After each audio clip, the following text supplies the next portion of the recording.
Thomas, and the list goes on, and I can name many of them. You understand what I mean? Mike Douglas. If you go almost every community, we had Oliver Sanderson. You go around, you had P.K. Williams in La Plaine.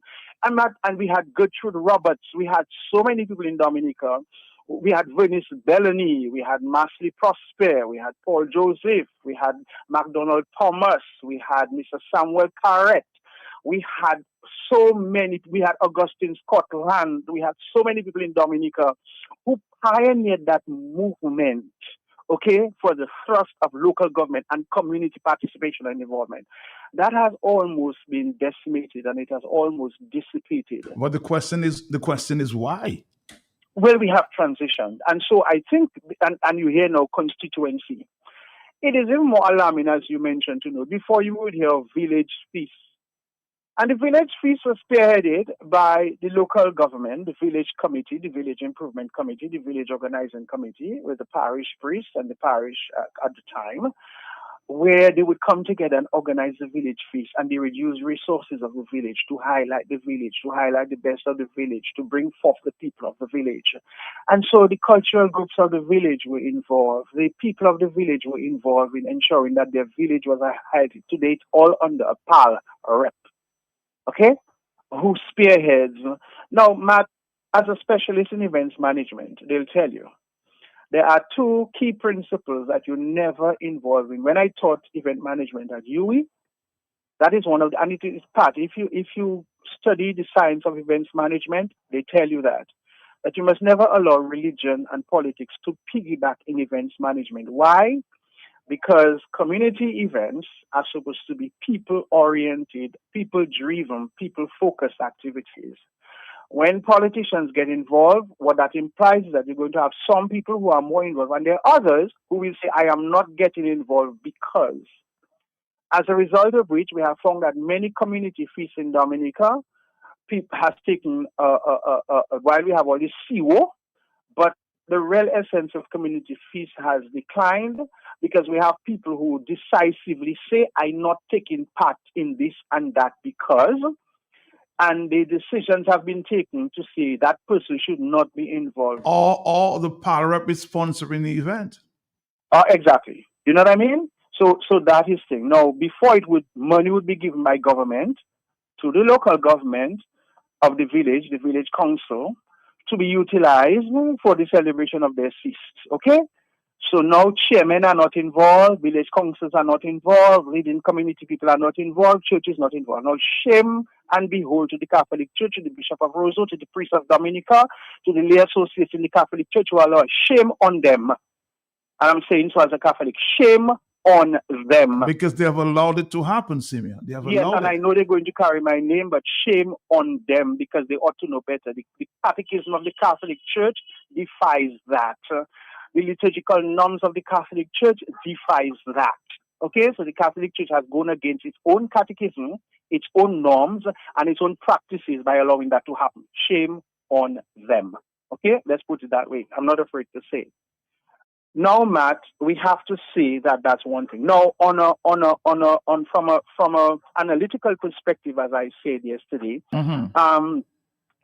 sometimes one can say that perhaps unity might be seen as utopian. You will never really have full unity because it may be marked by economic, cultural, and political divisions. However, Matt, as I alluded for, there are several societies that have proven that when social cohesion is strengthened, okay, the benefits are immense. One, you have reduced conflict. Two, you have economic prosperity. Three, you have political stability. And four, you have collective well-being. People feel good about themselves.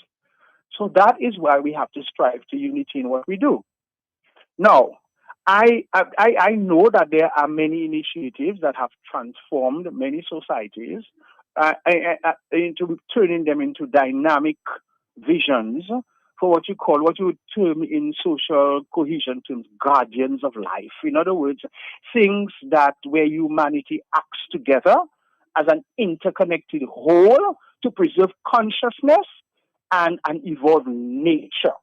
You understand what I'm saying? And by that I mean you through the essentials of unity, um, you will get social cohesion. So a fragmented society will generate tension and instability. Any fragmented society will generate tension and instability. You will have greater inequalities, you will have cultural divisions, and the social and political rifts will deepen. You will have lack of dialogue. It fuels mistrust and you create conflict within communities. Now, on the other hand, what does unity do? Unity fosters greater solidarity.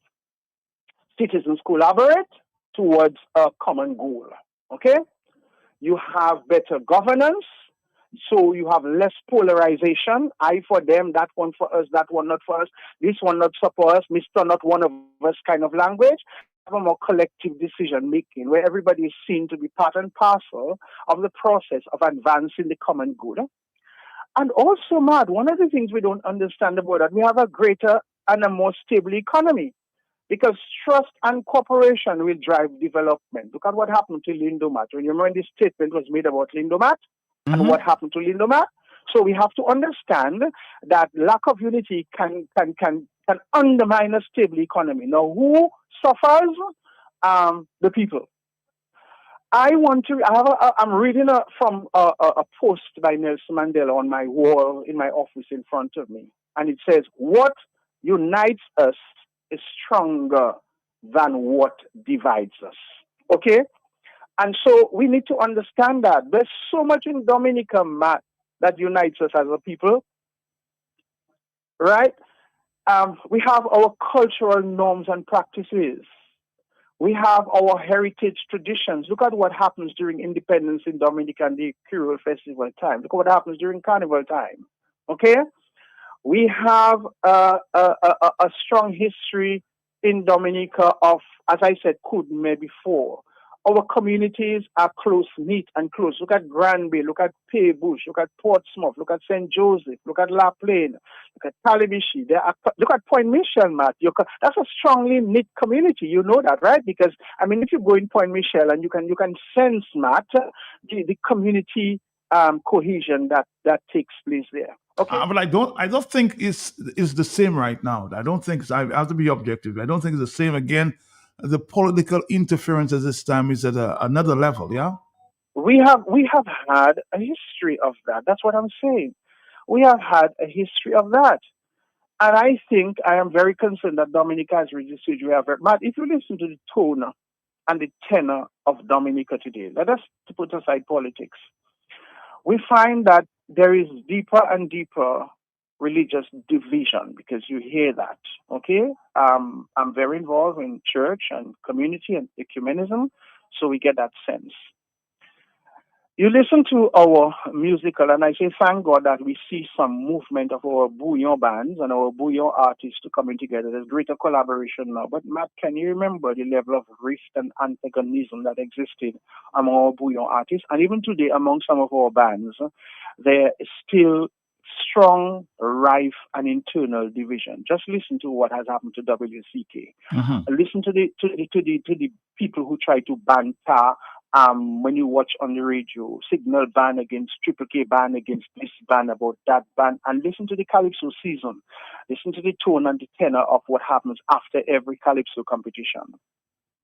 Listen to the problems of the Football Association. Listen to some time ago of the Basketball Association, the Athletics Association,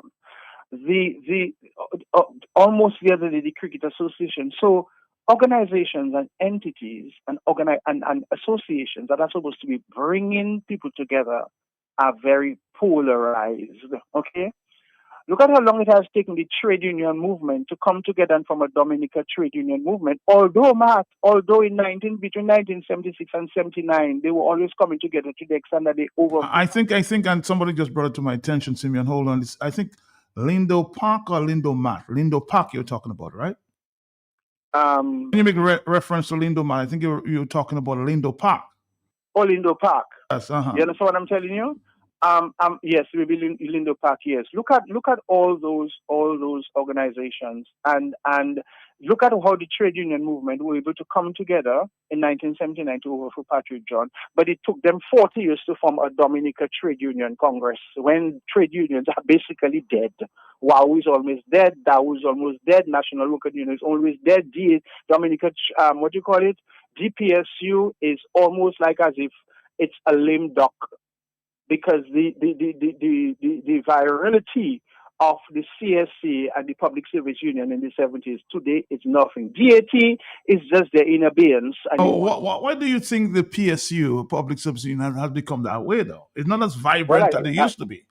Well, remember, it was compromised in the first place in the 70s and early 80s for the benefit of the then trade union leader, who used his political whims and fancies and drove the public servants of Dominica more towards political engagement than improvement. And with not much legacy of, because look at the state of the salary of public servants today. 3 minus 0, that's been negotiated for them. When before they used to get 120% and 60% and 70% and back pay and all those kind of things. Look at that. And remember when the nurses in 1976 went on strike and got 120% increase? In March of 1976, when Isaiah Thomas was the Ministry of Health, so much so that the pressure was so much on him, he died suddenly in March 1976. Just think of all of that. But Matt, we don't want to maybe go back, but we need to focus on the unity that exists. So I think now, politically speaking, I think when you look at the function of government, when you look at the objective of government and what government is supposed to do, I think this current government, for all intents and purposes, has been the main axis and the hub and the pivot upon which we have trajectorized into a state of disunity in Dominica. Because when you look at almost every project of this government, it has been exclusively given to supporters of the Dominican Labour Party. And so I think we have a government that has lost an understanding of its core purpose of what government is, the fundamental reason why government exists, in the concept of social contract and social construct, where citizens trade freedoms for some collective protection and stability. Because at election times, we go to the polls, we make a decision that we are surrendering our freedom and we place it into the hands of a group of people to govern over us, which we hope will do the 4 main things that governments are supposed to do. 1, maintain order, okay, where you have a well-established justice and legal system, which is expected to resolve conflicts peacefully and discourage wrongdoing. I'm going to repeat that, to discourage wrongdoing, where we are supposed to have a government that is supposed to provide us with national security, which means our nation's sovereignty will be protected and its people from other kind of foreign forces and diplomacy.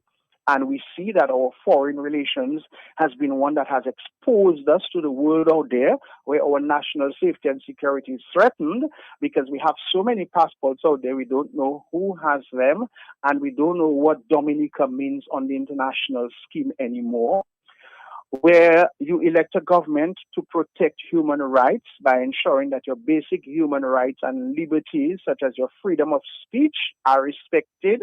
In Dominica, this is very much disrespected. You cannot even demonstrate. You cannot have a political meeting. You cannot speak against the government before people abuse you on Facebook and curse you up, and you're being targeted, and you're being this and that, and you're being denied a fair share of the country's resources.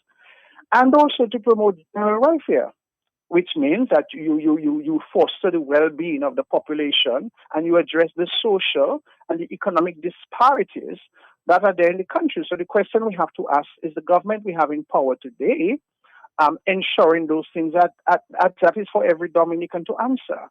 That is for every Dominican to answer. Now, how does the government do that? The government does that through its essential functions. And when I did public service management, through no fault of mine, I was asked to do it. I was sent by the government to do it. The government has certain functions. As I said, it's law and order. So you create a criminal laws against criminality, and we settle disputes, where public services are rendered to the people, where you provide like roads, proper education, proper health, proper emergency services, look at the question marks about those things, where there's proper economic management, so you regulate and prevent certain monopolies, and you manage your finances of the country, and you use fiscal policies to ensure stability and growth, okay, where you try to focus on on infrastructure, because the backbone of any society is building and maintenance, and that includes things like making sure that you have proper water system, proper road networks, proper transportation, proper electricity, and those things. Hats off to the government. We know they have done a lot in road building, and they have done a lot in the hydro plant. We have the international airport being done. We have seen improvement in the water system. So we can give them some credit for that in terms of infrastructure. We have a lot of houses, but still, Matt, look at who has gotten the houses. The houses were not done through the Ministry of Housing or the Housing Development Corporation as in the 1970s, where everybody, whether or not they supported the Labour Party government, got a house. Today, it's not like that. Who decides who gets a house? So it's the parliament who decides which feeder. Look at the Salisbury. Have you been to the Salisbury feeder road in Labour Heights to see the state of that road? But that doesn't mean that they have not taken care of other roads, etc. But it's a clear policy. You're better off dead than red than dead. So the government is supposed to collect taxes for the public good and make sure that this and to protect the vulnerable. But again, even in the protection of the vulnerable, yes, we care, the NEP, etc. Look at it's not equitable. There's no equality in the distribution of the resources or who is involved or who obtains or who benefits from it. So yes, they are doing those things.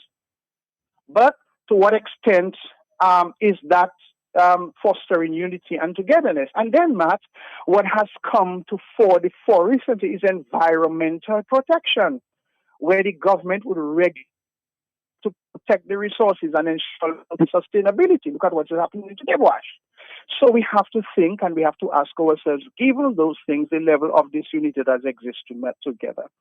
Now, how much more better it would be if the government would take a thrust and a drive to ensure, okay, in those areas of national development, let us work towards the common good. Now, Matt, it's one thing to criticize the government, but look at the opposition. And I speak sometimes, and I get a lot of blows from people. A good friend of mine told me the other day that somebody in the opposition said they are fed up with Simeon, and I got that from a reliable source.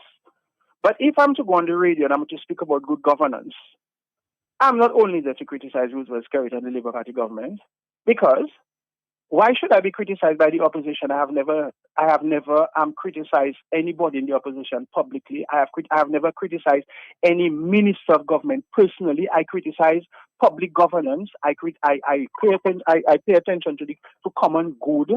I pay attention to where the government has failed. This is what I have just done a while ago. And I have just done it because when you look at the state of youth in Dominica, it is a sad. When you look at the state of health, when you look at the state of education in Dominica, I think the government has failed miserably. And we have a very divided country. And I posit very strongly that the level of division in Dominica is purely based on the government's intervention. Where in every sporting organization, they try to put their people, even on church and parish councils, on credit unions, in village councils, in almost every civic organization, the government has put their agents there to spy on and to promote the objective of the party in power. That is not good. But on the other hand, and I'm even being told, and it's been said that even in the electoral offices, the people chosen are 90% liberals. Matt, let me tell you something. You see, on that point, I have heard that every government has done it. Patrick John has done it. You think every government? Patrick John has done it. Eugenia Charles did it. Edison James did it. This Labour Party has done it. However, Matt, the difference is... But is it right, though? No, Matt, let me tell you, any Dominican you take to be a returning officer, an electoral officer, or whatever, will have a political persuasion. Will have a political persuasion. I can call out her name for you in Calibishi, because I know if I call out her name in Calibishi, she would, Ali Matthew, she's a Puerto Liberalite, my cousin. But I cannot say anything bad about Ali Matthew in her, and she wouldn't be bad at me in her transactions as a returning officer. That lady worked impeccably. I know several people from I have known Freedomites who have been involved in things, and so I know those people, and they have worked tremendously well, right? What is his name? That Mr. John Evans. John was chief elections officer, and he was a photo freedomite, same as his wife Irene. These are my friends, and I can call their name without any equivocy because I'm saying no. But these people perform When I lived and I used to walk down Bath Road, there was no two stronger freedomans than Irene John and Clem John. He became chief elections officer. Okay, and that man worked impeccably well as chief elections officer. So I am not one to lead about what I think people have to understand is that once they take up a responsibility of state and governance, they're supposed to be impartial or appear to be impartial. The difference nowadays is that I have understood and I have reliable proof of it is that one, people today that this government have put in place are thinking that they are working for the leader of the Labour Party and the Dominican Labour Party. They don't understand their oath to the Constitution. They don't understand their commitment to good governance. There are people before who have been chief elections officer. My father was chief elections officer. Okay?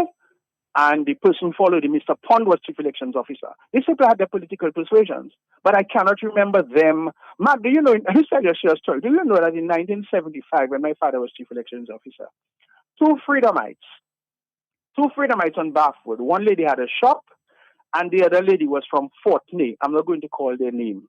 Photo freedomite. They were always in each other's shop. Those people went to Eugenia Church and said, my father had electoral boxes at his home. Do you know that 6 policemen came to our home in March? The election was on the 24th of March. They came to our home on the 21st of March, 1975, and searched our entire house looking for election boxes. My father, we all had to go on the porch. They came without announcing, and we all had to subject ourselves to that level of integrity and transparency because of a complaint by 2 photo freedomites, 2 red-skinned ladies. I'm not going to call their name. Okay? Time has come eventually where I have become very good friends of those people. And do you know, one of those ladies in Bath Road afterwards apologized to my father, okay, and became very good friends of my very parents to the extent that they used to send bread to our home free of charge in the morning. That is the kind of climate that exists. And I'm giving you a story. I mean, I'm just sharing that with you. So what I'm saying, Matt, irrespective of whether people are laborites or workers or whatever, I am not going to lay claim to the fact that because people will have their party political persuasions. They have been chief elections officer, who have been freedomites, who have been labor, who have been maybe UWP, I'm not sure. Okay? Because I hear a lot of clamoring for the return of Ian Anthony, a very good friend of mine. That is nonsense. That is ridiculous because his time has passed for him to retire, and I am totally against bringing back people who are. And the opposition in Dominica has spoken out against it. They have spoken out tremendously about bringing back people who have retired into the public service. So why they want that former chief elections officer when his time comes to retire? His time comes to retire. If they want to use him as a consultant, go ahead and use him as a consultant.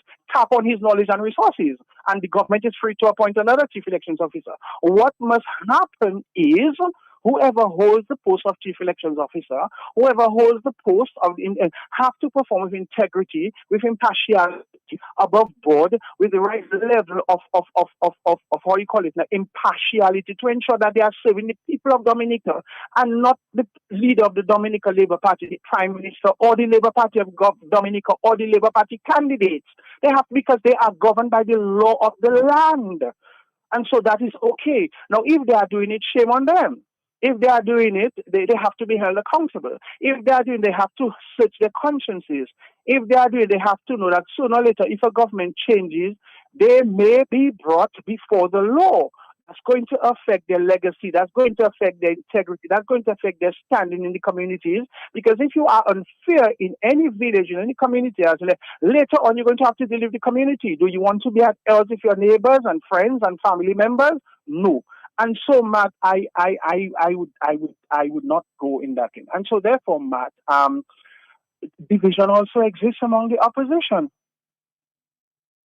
No, that is shameful. That is disgraceful. Why is it disgraceful? Because if you are... why has it become that way, Simeon? Why has the opposition become divided? Matt. Let's hit the nail on the head. Matt, let us not be naive. Every political organization in Dominica, in the world, has had internal strife. Look at it globally.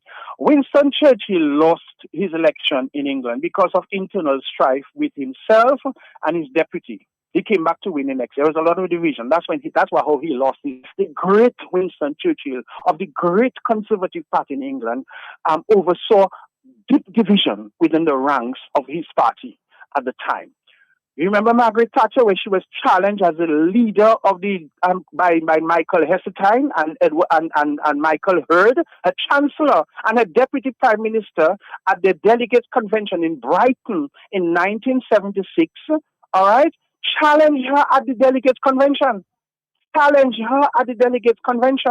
Michael Heseltine was the Minister of Defense and her Deputy Prime Minister. Douglas Hurd was her chancellor. They challenged her for the leadership. And you may remember that Brighton bombing. That's when she was bombed. Did she? No, she brought them in. They continued as Minister of Defense and he continued as Chancellor until they fought her when she had to resign prematurely. Let's not forget that. We had Pierre Trudeau, who lost his election again because of internal strife within his party in Canada. Look at the United States election when they go through their primaries. From Kennedy to, Trump. Every time there's a primary, all the candidates challenge each other in debate. Historically, Matt, look at what has done. Go back to John Kennedy. His fiercest opponent for leadership of the Democratic Party in America was Lyndon Baines Johnson. When he became the nominee for the Democratic Party, whom did he choose as his vice presidential candidate? The very same Lyndon Baines Johnson. Look at Ronald Reagan. When Ronald Reagan was running for presidency of the United States, who was his fiercest opponent? George H.W. Bush. To the extent that when they had the final debate, you remember Reagan pulled the mic from George Bush and said, I'm paying for that mic. When he won the nomination, whom did he make his deputy leader? George H.W. Bush. Look at Bill Clinton. When Bill Clinton went up, who was his fiercest opponent? Al Gore. Whom did he make his vice president? Al Gore. Look at Obama and Hillary Clinton. Look at all the things when Hillary Clinton says he was a just come, he was incompetent, he was this, he was that. What did he make her? Secretary of State, and she became and is still one of his biggest champions. Okay? Look at Biden. Remember the first debate between Biden and who gave Biden the worst shangalang at his first debate? Kamala Harris. She called him racist. She said he was the reason for passed out. What did he make her? His vice president. So there is historical antecedents and precedents. But do you think we can rise to that level in Dominica, Seaman? Let's be objective. We have the potential, Matt, because it has happened in the past. Eugenia Charles had her opponents within the Freedom Party. She had, you think, go and ask any Freedomites. Go and don't ask me. I was not inside of. Are you there? Hello? Yes, go ahead. Yes, what Freedom Party? I think Edison James is known to have had his underminings when he was Prime Minister. Look at Patrick John in 1970 in Salibier, in August 1976. Look at it. Who were the three people who while he was in Barbados negotiating for the Bafeset housing scheme at the CDB? Who were the three people who almost tried to unseat him as leader of the Dominican Labour Party? Mike Douglas, Eustace Francis, and Oliver Serafin. It is written in Mr. Christian's book, Get Crashing into the Unknown. It is there. It is documented. That is something I've verified with Mr. Christian. What the party didn't the Labour Party. So what I'm saying is every political party has internal strife. But it appears, and we have to be objective about that, Simeon, that the leadership of the United Workers' Party, I mean, there's no secret. There's a big division there. One side is supporting another side, and there seems to be a lot of friction, and there's not a coming together still at this stage, and we have elections just months away. That is healthy, and that is good for leadership, and I'll tell you why. For anyone to be a true leader, they have to be tried and tested and proven. The best place to be tried and tested and proven is within your own ranks. So when you are tried and tested and proven within your own ranks, it is your responsibility to do the overreach more than everybody else. It is your responsibility to do outreach more than anybody else. It is your responsibility to extend the olive branch more than it is your responsibility to do the backroom diplomacy and the coffee table diplomacy. Look at the amount of people on the UWP who attacked Skerrit. What did Skerrit do? He brought them into the Dominican Labour Party government. So he has that negotiation techniques of arm twisting, the carrot and the stick. You have to be formidable. You have to have that magnanimity. You have to have that formidability to use those difficult and challenging circumstances and situations as a political leader to see how you are best able through diplomacy, through strategy, through backhand and maybe not be you alone dealings, whatever, negotiations, whatever, without avoiding people and rise to the occasion of dealing with your challenges. Because, Matt, when you become Prime Minister of the country, you're going to have to deal with greater and bigger and more formidable issues. Let me give you a perfect example. I'm going to run away from the issue. All right. So we had the election there of the United Workers' Party some time ago, same last year. You had Mr. Thompson Fontaine elected as leader, and nominee Pastor Randy Rodney was brought in as, maybe the favorite choice to be his deputy. He stepped down. Do you think it was the right decision at this time? Don't you think he being part of that party would have made it greater? Yeah, well, unity is always strength. More hands on deck is always the best thing. But people have to know their consciences. It's better to say, okay, I am not getting involved, than to be told you cannot be involved. It's better.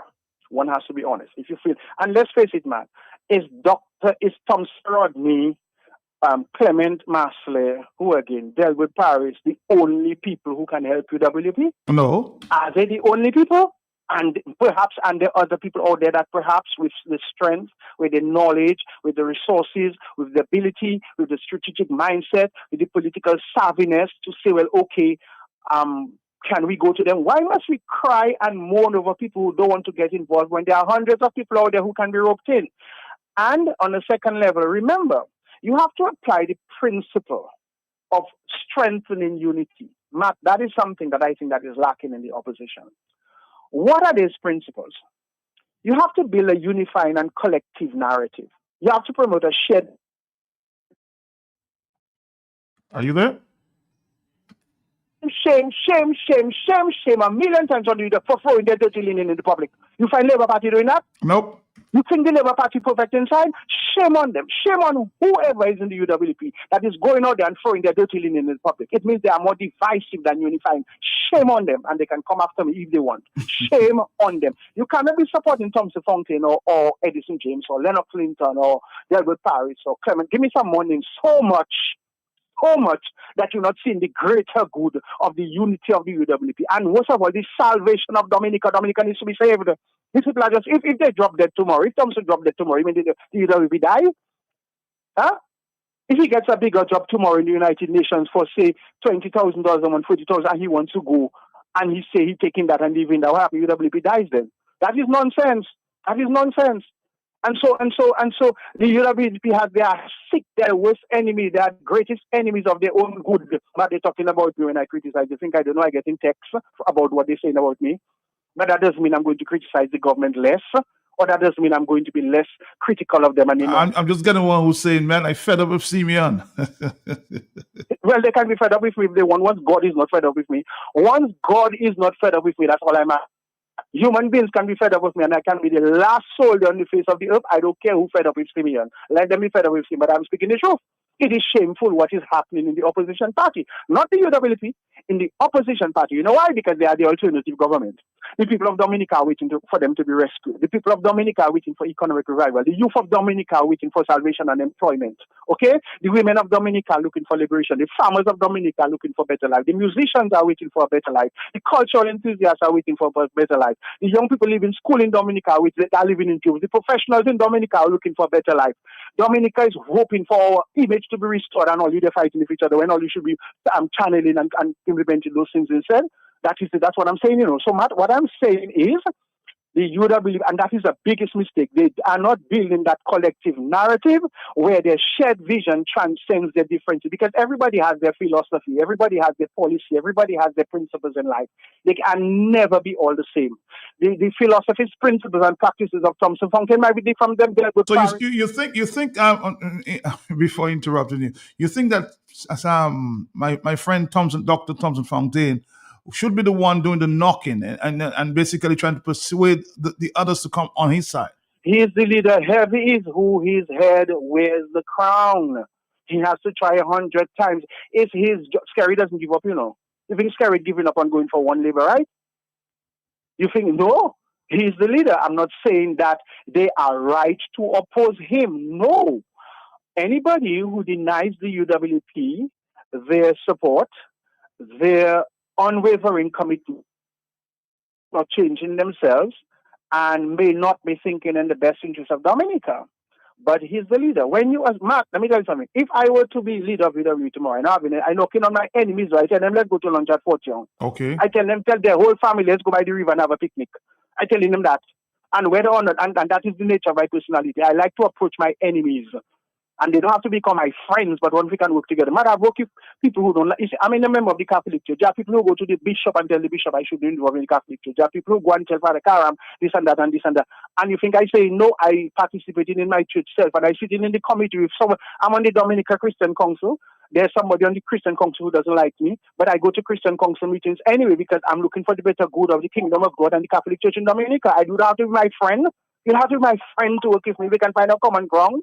We can find something common objective to work on, and we know what the common objective is now. So we have to put our personalities and our differences aside and say, okay, I know we don't agree. I know we're not friends. I know you don't support me. I know whatever. However, would you? And that's what you have to be able to do. So what advice would you have at this stage, as we speak, Simeon Joseph, to Dr. Fontaine to bring the party together? Because as we said, we almost approaching an election. It's almost imminent. That is, Matt, that is the problem we have. Everything cannot rest on the shoulders of Dr. Fontaine. He is the political leader of a political party. There's an executive of the party. And you know what we have to do, Matt? We have to transition from Roosevelt's Kerry alone doing everything to government. And the only way that begins with the opposition is now. It cannot be Dr. Thompson Fontaine, the great international alone. He alone cannot save Dominica. He alone cannot make WP here. So when you talk about Dr. Fontaine, I have nothing against him personally. But I'm saying is that why are we putting so much onus and emphasis on one man when we know one man cannot do it? Okay? So it has to be the party.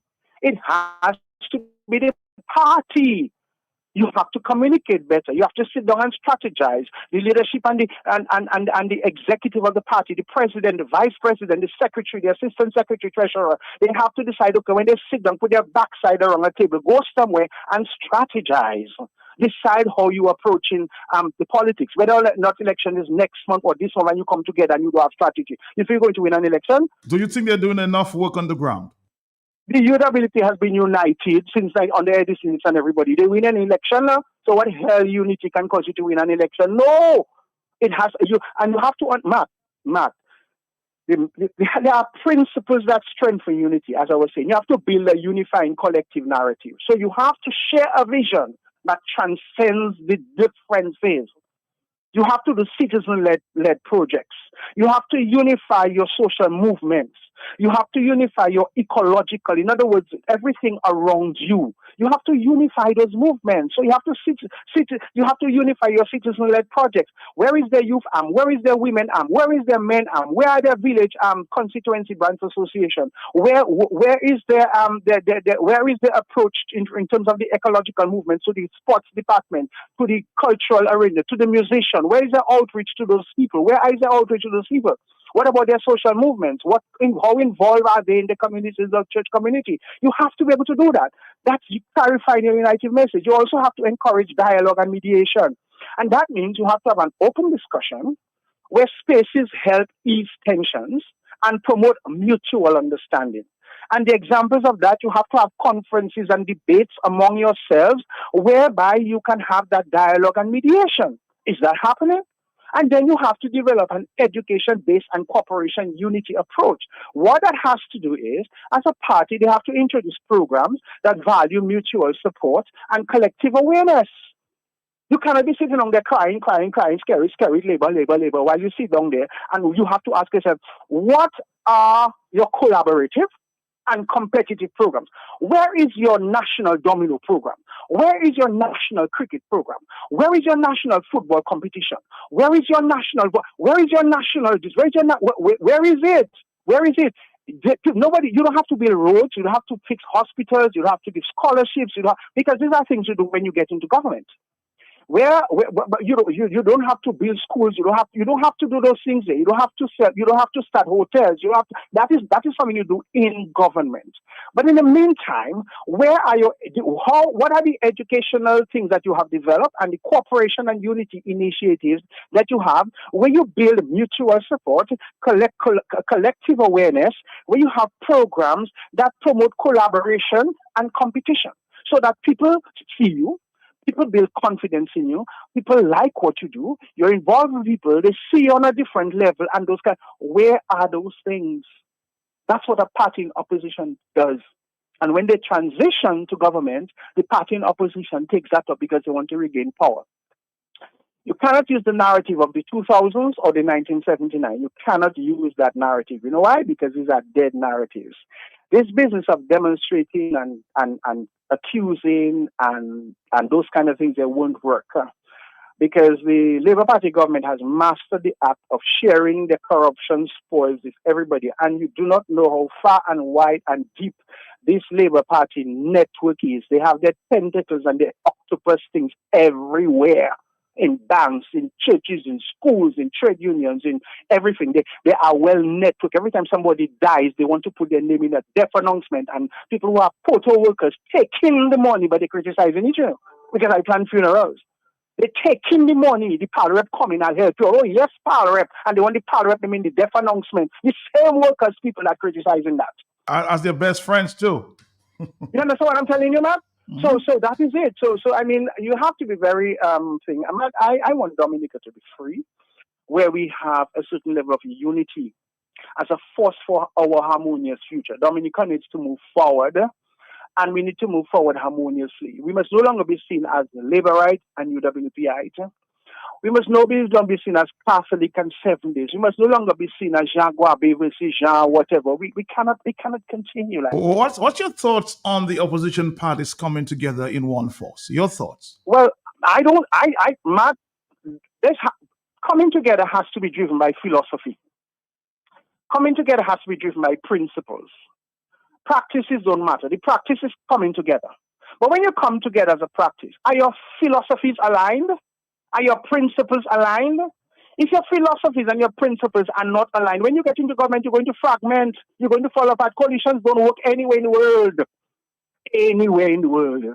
And so if you have, my problem is if you haven't got the strength as a political party to run an election and to prove to the people of any country that you have the strength, you have the ability to run an election and win it, you might as well not be in government.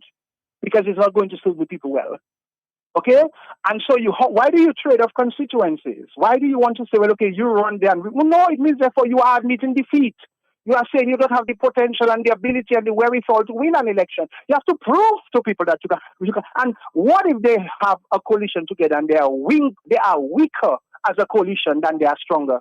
Because unity is strength, unity is weakness. What is the strength in the UWP and the strength in the opposition? Is the UWP and the Freedom Party philosophically aligned or principally aligned? Is the UWP and what is his name? The new one on the scene. What's his name again? UPP. Philosophically aligned. I doubt, because that is somebody. If Joshua Francis was so philosophically aligned with the UWP, he would go back to the UWP. And if they tell him no, forget about it, because the greater good is done. You don't confuse the population of Jamaica. You don't divide the voters anymore. So you will advise the UWP to take in Joshua Francis this time? What's that? Would you advise, say, the United Workers' Party to welcome Joshua Francis back in the fold? But that is just a practical suggestion. After that, what? I asked a specific question. I don't think you were listening to me. Is Joshua Francis' philosophy aligned with that? Is the DUPP philosophy aligned with that of the United Workers' Party? Is it? But he was part of the United Workers' Party, was he? Yeah, but Joshua Francis being part of it is just a person. He's now a leader of a party. What is the philosophical orientation, position, direction of the DUPP? Is it like, because when they come together, they're going to clash. They're going to say, we don't believe in that, we don't believe in that, government going to fall. What are the principles of the DUPP versus that of the United Workers' Party? Are they aligned? It's not just two people coming together. It's not just two people coming together.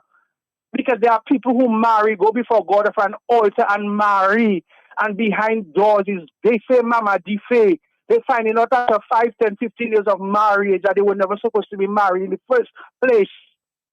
So it's not people coming together. Relationships are not just based on a physical encounter. It's based on having the same vision. It's based on having the objective. It's based on having the same principles. It's based on having the same foundation. What is the foundation of the DUPP versus why was the DUPP formed? Was the DUPP formed as a means of foundation? Because the UPP, yes. Why were they formed? If they were formed because they were part of the United Workers, because they could not be formed apart, then that is a weak foundation. We know the foundation of the Dominica Labour Party where it came from. We know the foundation of the Dominica Freedom Party where it came from. We know the foundation of the United Workers Party. It came from the people, grassroots concern. Mr. Libra founded the Labour Party because he wanted to liberate the masses and the rural people of Dominica. He wanted social transformation based on where he saw his people. The Dominica Freedom Party was formed in 1971 when they felt the rights of the people were being threatened, when the laws of Dominica, which were being passed at the time, did not fall in line with the expectations for freedom and they formed the Dominica Freedom Party. The United Workers' Party was formed because in the time of the Freedom Party, people were living in fear, and they felt that the people of Dominica needed a civil labor. And that is how it was formed, because it was freedomites and laborites that come together to form the UWP, you know. Because if you remember the Freedom Party from the 80s, my God, you, Viva Mama Eugenia, that strong iron woman, etc., was a hell of a woman. Even our ministers were afraid of her that they had to call her the Iron Lady. They used to call them boys, but they used to call them in cabinet. So there was a strength of the Freedom Party, which caused people to be fearful, and people began to live in droves. And not only that, the Labour Party lacked leadership. The Labour Party was going nowhere. And so the Labourites and the Freedomites wanted to see this. And so there's a basis. That was the foundation. What is the foundation for the DUPP, which will drive its philosophies and its principles? So what I'm saying is that coalition, what? You don't have coalition madness and confusion, because at the end of the day, people coming together does not necessarily mean viability, does not necessarily mean success. And you have to be very careful when you communicate the message that you have to come together. Just to remove Scarrett? Just to remove Scarrett, you want to come together, then what? Then what? You go into power and then you find yourself fighting against it, and who should be minister, who shouldn't be minister, who do on that post, who this and that, and right inside of there, one might be under. You see what happened in St. Lucia Rival Gonzalez? Until the coalition fell? In St. Vincent. In St. Vincent. So we have to follow, and there have been enough historical examples of opposition parties coming together just to defeat a government, going into power, and the demise of such a movement. But don't you think that maybe this time they might have the same principles going forward if they come on the same stage and discuss policies? I don't know. I'm listening to them. I listen to them. I don't think their philosophies and their principles are aligned. Their practices might be aligned. They may have the same social and economic hopes for Dominica. They might have the same political causes. But Matt, what is the foundation? What is the principle? And that is what I want to stress. Will any coming together of the opposition in Dominica lead to viability, sustainability, and above all, Matt, the greater good for Dominicans? It's not about removing Roosevelt, Scarrett, and the Labour Party government. It's about getting into power to move this country forward. Every other Caribbean country is ahead of us. No, they're ahead, though. Okay, every other people are working vigorously in the investment of the country. We don't see that in Dominica. Every other country in the world, you have aspirations. That is what you get into power for, to advance your people, to build your nation, to bring your nation on another level, to get in government to make sure you have good governance. That's what not just to remove a government. That's not what you're going to fall for when you get in there for what? And you cannot be, let us take, what Mr. say, take them out at any cost. Well, you know what happened when you come out? We dealing with the any cost. Right now in Dominica. I mean, 2000, we would take them out at any cost. Well, the Dominicans seeing the any cost. You know what the any cost for Dominican is? They're not seeing their way. You know what the any cost for Dominica is? They live in, things are expensive. You know what the any cost for Dominica is now? The hospital isn't good and safe and secure. You know what the any cost for Dominica is now? They have not fully recovered from Hurricane Maria. You know what the any cost of Dominica has turned into? People are living in droves. You know what the any cost of Dominica is? Young people cannot see their way. You know what the any cost of Dominica is? We have become the most divided country. So we have to be mindful of that. Take them out at any cost narrative. Let's say, for example, Simeon, let's use, say, Soufriere or maybe the Carib territory as an example. If, for example, that the United Workers' Party people, the supporters have decided to, let another party represent that constituency, and they join the forces to remove the incumbent. What's your take on that? Matt, I'm glad you raised those two constituencies. From a political and analytical point of view, let us look at the Carib territory. UWP won the Kalinago territory twice. So that was a UWP seat. UWP lost that election 3 times very narrowly. In other words, their base held. The support held. So it means that for the Kalinago territory, the UWP has its base, it has its support, and it has the votes required. Have they done a number analysis to see how many votes they can then amass in each polling district? Have they done that? To see, well, okay, if we have lost by 100 votes, where do we get those 100 votes from? You want to tell me you want to trade off one of your major winning constituencies? We're not talking about Granby, We're not talking about Portsmouth, Okay? We're not talking about Vickers, We're talking about a stronghold of the UWP, which they won twice. And they have been able to hold on to their base support. You want to trade that up? Rather than saying, let us look for the best candidate to bring that seat home back to us. That's what they should be concentrating on. And I'm happy you're saying that, because somebody's talking to me on Facebook from the Carib territory. They say, I disagree with Simeon. Certain groups would vote another party opposed to what they've had for the last decades. That's coming from the constituency itself. So to that. Yes, I'm glad you mentioned that. I'm coming to that. Now, Matt, let us look at Soufriere. Remember, Mr. Labassiere lost that seat by less than 100 votes, right? Yeah. Mm-hmm. Remember Ferdinand Frampton, that seat was stolen from him, right? I'm following. Huh? I'm following. He won. Isn't it amazing that seat has gone all the way to Labour? What is the problem there? Remember that too. In 2000, Mr. Labassiere narrowly lost that seat. In 2005, Ferdinand Frampton, very biased seat. As a matter of fact, he won the seat and it was taken from him. You remember it was challenged in court? Yeah, I remember. Right. Matt, listen to the argument. Are you telling me that the opposition in Dominica is so not hopeful in the people of Dominica right now? That, Matt, let us look at this narrative. If at all, let us use the question the person used. If the people of Dominica were so fed up of in power, if the people of Dominica really want to change, if the people of Dominica say, well, okay, Labour Party is doing nonsense for the past 10, 15 years, you have pure nonsense. Shouldn't the question be, how is that these very same people are not translating their support to the UWP? Shouldn't that be the question? Instead, you know what people are saying? Scary not good, the Labour Party not good, but I don't think UWP is the best alternative. That's what people are saying. You talk to the majority of people, you talk to people who severely, sharply, Labour rights, people who support the government, you talk to these people well and they will tell you, boys, this and that Labour Party is excellent, but I'm not supporting UWP because I don't believe in UWP. And so shouldn't that be a thing of concern? Disagreement with the government, unhappiness with the government doesn't necessarily mean votes will translate to the opposition. Does not necessarily mean that. The opposition has to inspire. The opposition has to work. I'm not just saying we're on the ground. It must be proven. It must be seen. It must be felt. Okay? and not just visiting it. But the narrative can be the same, Simeon. They say, well, I don't support the UWP. I don't support the Labour Party. So let me try an independent candidate. That might be fair enough. Yes. Fair enough. Fine enough. And so let the third party go its way. Be on your foundation, build your strength, contest an election. Let the people of Dominica decide. If when they go in the poll, they want Labour Party, let them put them back. If when they go and vote, they want to put back UWP, let them put them in. If when they go, they want to give the UPP a chance, let them give the UPP a chance. I think that is a more stable environment for any stable government. Coalitions do not work. Coalitions are not just there for political expediency.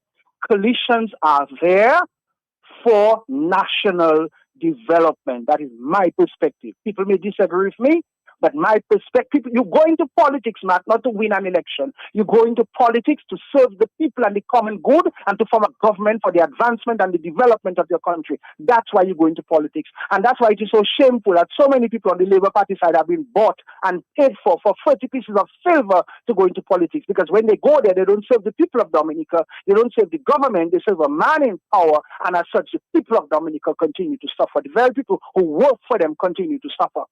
How is that people have said they don't want Kelvadaru, they don't, but they go back and St. Joseph and vote them? How is that people have said they don't want this one in and they go back and vote Labour Party? They don't like Peter Sasha, they go back and vote Labour Party. They don't like this one in Cassidy, they don't like Bonnie, but they go back and vote her. They don't like this, but they go back and vote Labour because they change around candidates because people are realizing, okay, you changing the coat, but the other person still not providing any economic. People don't have to agree with me. But I mean, that is my opinion. You've asked me my opinion, and I think I would say one, Dominica needs unity. Dominica needs unity on all fronts. I am disappointed with the government in the way that they have led the people of Dominica down a sharp road of division. They have the language, Mr. Not one of us, Mr. Not one of us, Mamza not one of us. They have ruled Dominica with exclusion and not inclusion. The many organizations in the Dominican Church and so have been infiltrated because of politics, and as such, it is heavily divided. And people cannot work together.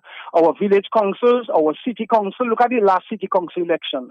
Pure politics, and that should not be. That should not be. Okay? Because we're going to have a power rep running the city council as has been happening with the last $100,000 they gave them. It's still the power rep that decided, not the village councils or the city councils, what happens to the money. That is a breach of the Local Government Act, and that is a violation of the local government system in Dominica. Number two.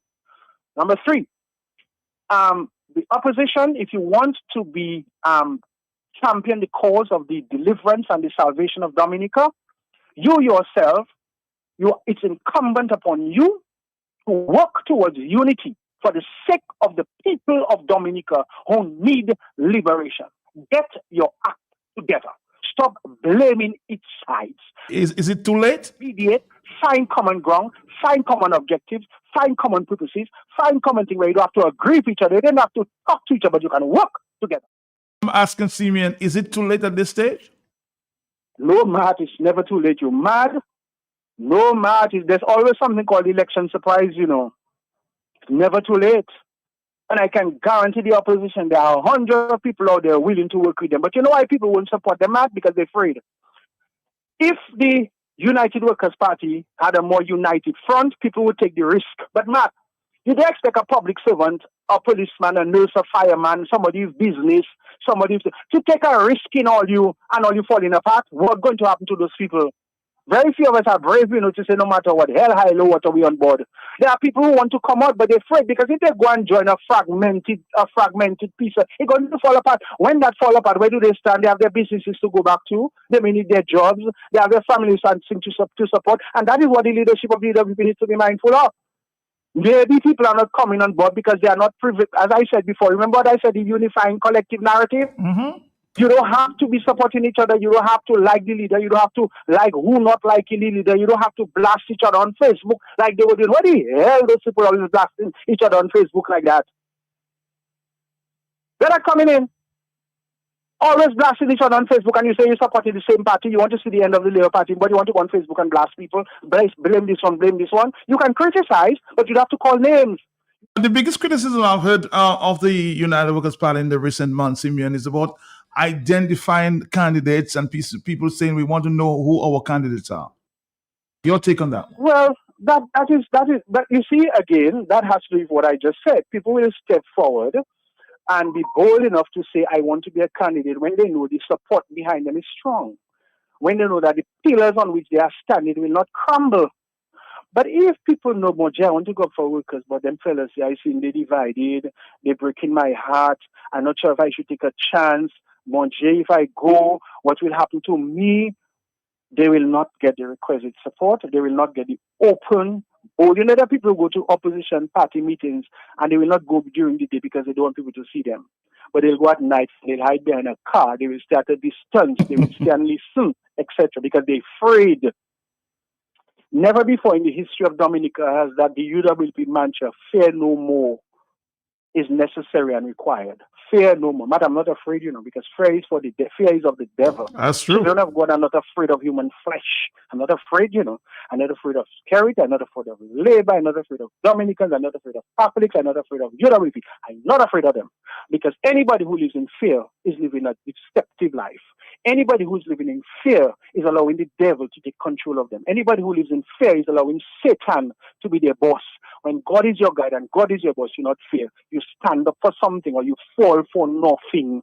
We're not all perfect. Each of us have our imperfections. Each of us have our own little whatever it is. But that doesn't mean you must use that because that is Satan's way. That is Satan's way of telling you, be forward, be a coward, be afraid. Well, no. Accept our limitations, accept our difficulties, even accept our sinfulness at times. But for the great and the common good, come forward and fight. That's what we have to do. And we cannot be afraid. And I wish more Dominicans were like that. Every banker, every teacher, every policeman, every nurse, every public servant, every farmer, every businessman, every person in Dominica is fed up with what this government is doing. Put yourself forward. Stop being, because sometimes when I call people calling me behind the scenes. I don't want to be. There's some people I curse on. Don't call me behind the scenes. Call the radio and talk.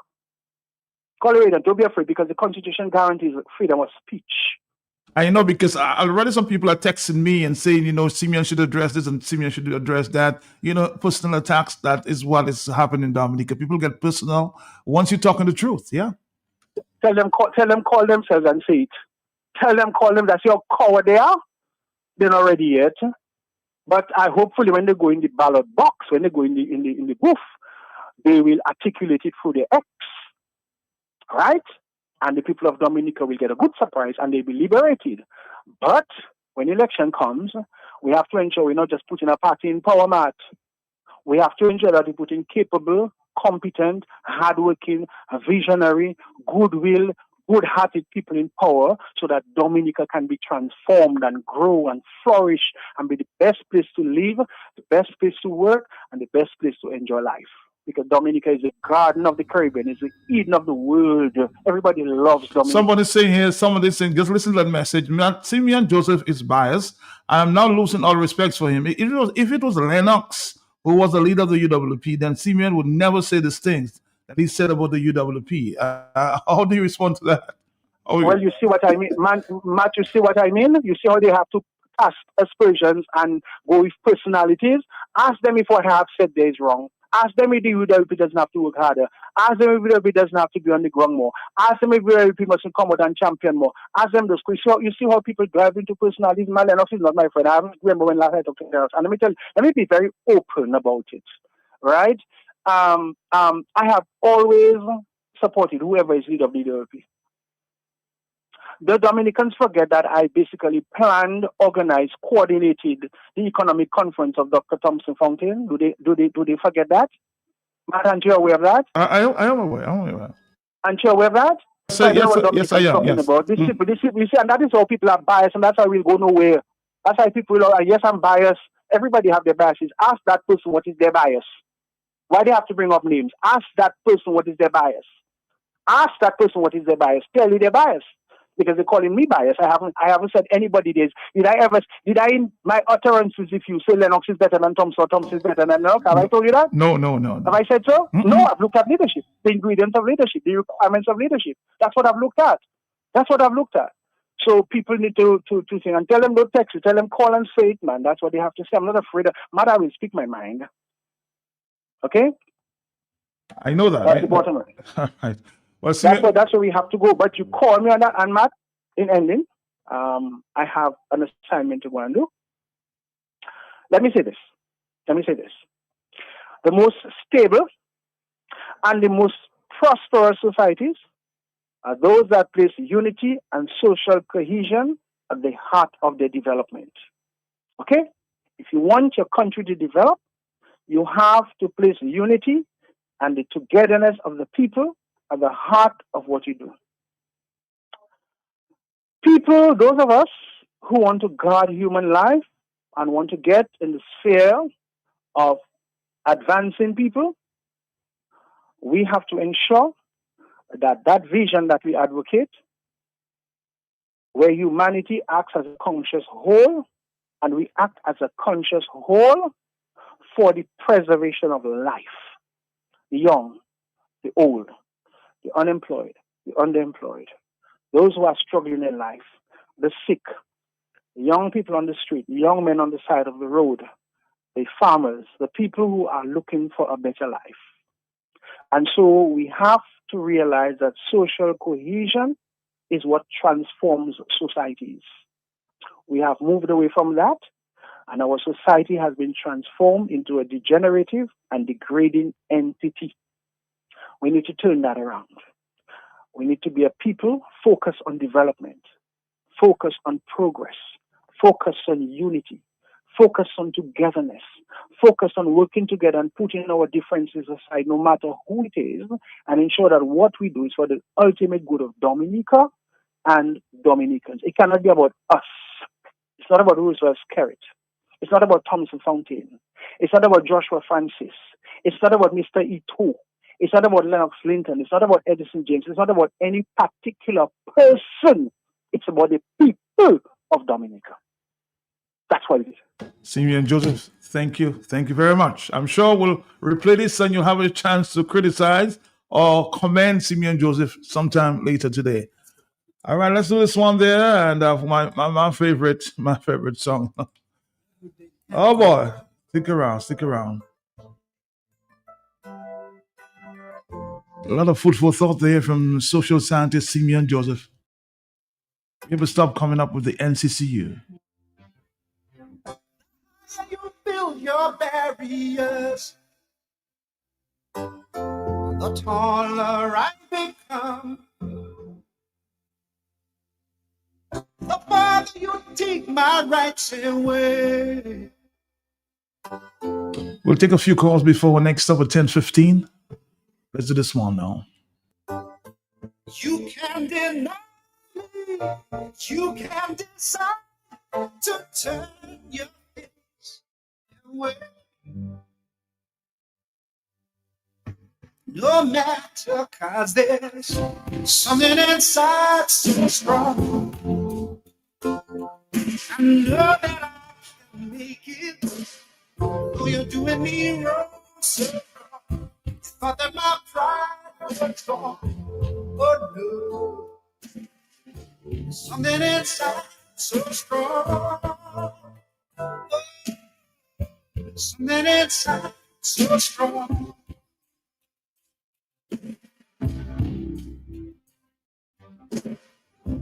Oh, you refuse to hear my voice. The louder I will sing. You hide behind Jericho. Your lies will come tumbling. Deny my place and time. You squander wealth and find. Somebody says, man, if the UWP was serious, instead of saying that they are fed up or wanting to shut up Simeon, they would even be asking him to be the advisor or strategist to assist them in their duties. Please read my message in support of Simeon Joseph. Please, thank you. He's very professional, and having professional support is essential for a position to be effective. Let's take a few calls. I know people are burning to talk at this time. Hello, talk to me. Next time I'll invite Stevie on StreamYard so you can have an exchange. Hello, talk to me, yes? This is political strategy, but it's politics that is so nasty, scary, dividing families, much less for UWP. He using money and destroy UWP. So plenty of them, you see that all of a sudden a diversionary tactic. Accuse Mr. Joseph of having some bias, some preference. I'm listening from the start. Where is it? But that's what they do. That is pure psychology. Create doubts, confusion. You know, all of a sudden, it's Simeon Joseph have a problem because if it was Ray Norton, Skerrit using money and mash up UWP. Blessings that say that. Traitors. All right, caller, thank you. Hello, talk to me. Are you there? Oh, sorry about that. It's 10:03. Let's talk to me. Matt, good morning, and how are you this morning, Matt? Morning to you, morning. On a hot seat. Matt, right, I only got, it was really hot. Matt, I listened to Simeon, all right? Say what you want about him. He gives you his views. If you don't want to agree with him, you have a right not to agree with him, but he's giving his views. And I believe Simeon has given a lot of food for thought this morning. But I just want to add and say, all of us know a kingdom divided against itself cannot stand. So there must be unity. Unity of purpose, unity of in principle, unity in getting the job done. So as far as I'm concerned, I am fully acceptable of what Simeon has said, that there must be unity to move forward. Have a nice day, man. Have a nice one too.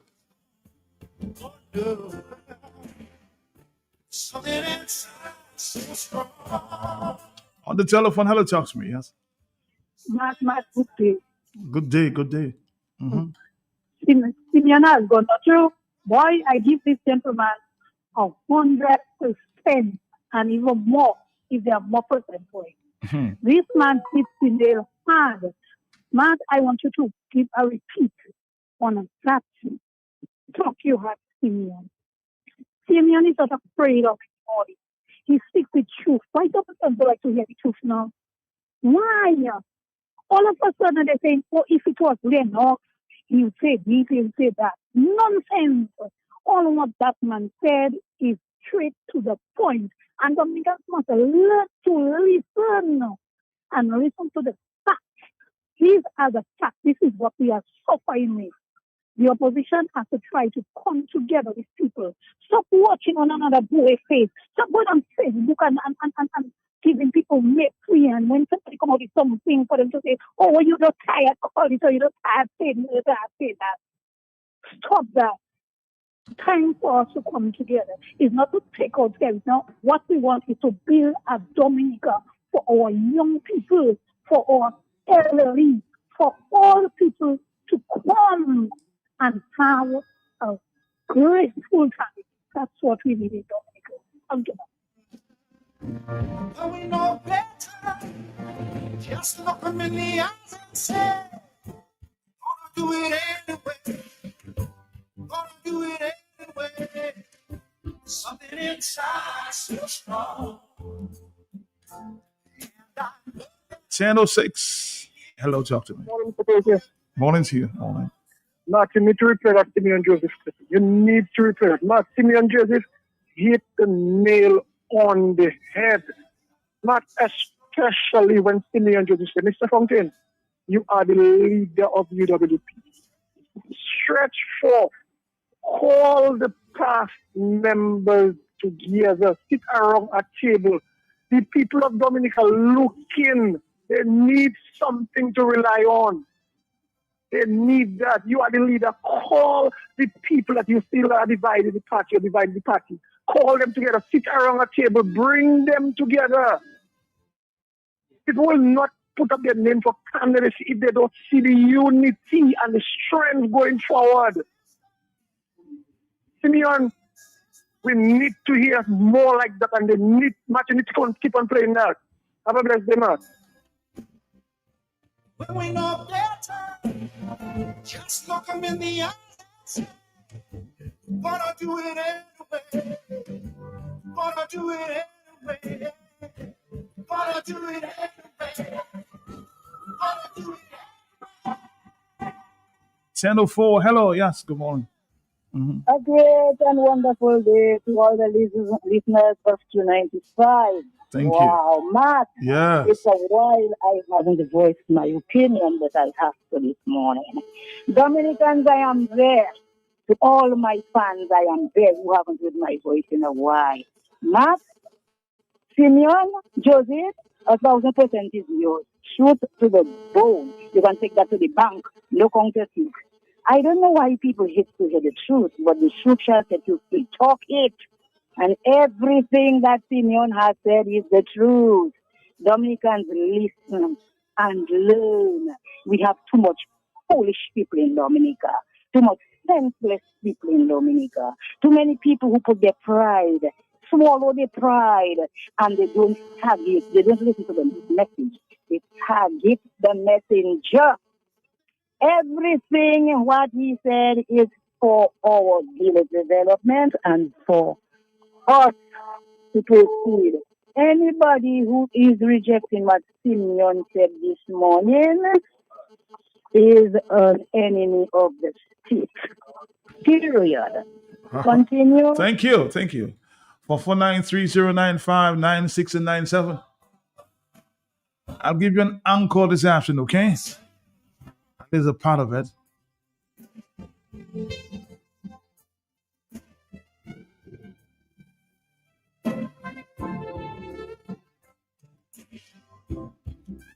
For every one person fed up with Simeon Joseph, there are 10 reasons why I love him. Matt, good morning. Morning. Matt, everything Simeon said, I think UWP should just take that and see what they can build around that. And Matt, a lot of these things are for the supporters of UWP. Because oftentimes, Matt, it is not just the leaders that have the problem, it is the supporters of UWP that choose to divide the party, that choose to have my preference there and my preference there, when the goal should be for a better life, a better Dominica. And that is why I don't understand sometimes why they will go ahead and shoot the messenger instead of listening. You don't really pick up a labor, take labor right way, take labor, or your bow head, you, your close head, you, your bow eyes, you. Me, Matt, and I say, workers like you, Matt, take faith, take kalbas, yoni. Yo passa, koute, sa moun kadiki bon pou manger patia. Yo pli deye ka diviser. Comment on qui a parlé de Simeon ni bias là? Ou côté tout ça Simeon de garder c'est tout ça nous sortait veille. Qui bias. Mais ou pas même connaître ça qui a fait le parti là. Ou pas ça c'est qui te arrangé par Thompson, ou pas ça qui depuis nan Canel c'est qui te arrangé tout stage pour convention by UWP. Ou pas connaître ça. Mais on connaît ni bias. So all la bias oui. C'est eux comme ça qui a mis division parti là. C'est eux comme ça qui a mis power là sur Facebook. Qui moun zo aimé, qui moun zo pas aimé avec un problème là. Fini plus red. It doesn't matter who is the leader of the UWP. What you all should understand is that it is UW, a brand that was established in 1988, a brand. And if you decide to be in the party, it means you're supporting the brand. Makala veve rien d'autre passer Clorox. C'est Colgate Mokaso Sevi. C'est UWP qui brand là. It's not who is the leader. Whoever the leader is, you just go ahead and support because you know the track record and you know what they've done in the 4.5 years they led the country. That's all it should be about. Thank you, Matt. When we know that, just look them in the eyes and say, wanna do it anyway, wanna do it anyway, wanna do it anyway, wanna do it anyway.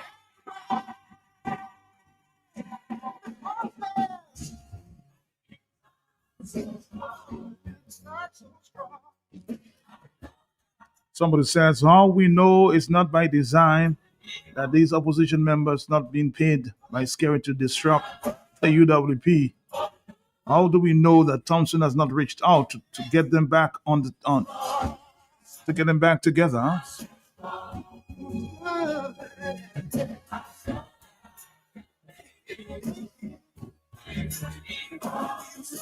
Just about 5 more minutes. Hello, talk to me. Yes, good morning to you. Are you there?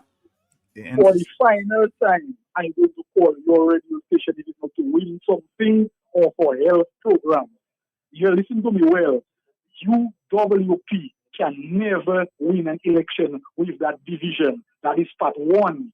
Part two, that thing about they don't believe in people have to talk and have their own opinion, well, let them stay where they be. If election calls, now Labour winning all 21 seats. And finally, Joshua and Lofty better put their house in order and they better start to comprehend that everybody needs money. Bills have to pay. And only a fool that can refute saying you don't need money or because politics has become transactional and people need money. Because the same people are saying about, oh, money not thing and that, when they go in Roseau, they don't want to have their shopping bag. Well, guess what? I want to have my shopping bag too.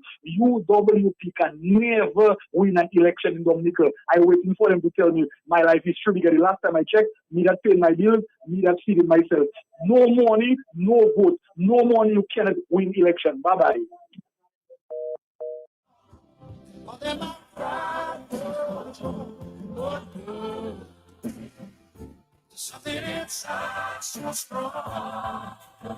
On the telephone, hello, it's hot on the hot set. Are you there? Matt, I'm not trying to play God is up there. But I wonder what is the intention or objective of the person who WhatsApp you and make that statement. And what I am saying, Matt, let us forget about the person. Who are the people that are being paid to divide UWP, create confusion? How many of them that are getting jobs from government? The thing is deeper than what people thinking it is. Some people are getting paid to play. Thank you. The next 3 minutes, our friends here from the NCCU, huh?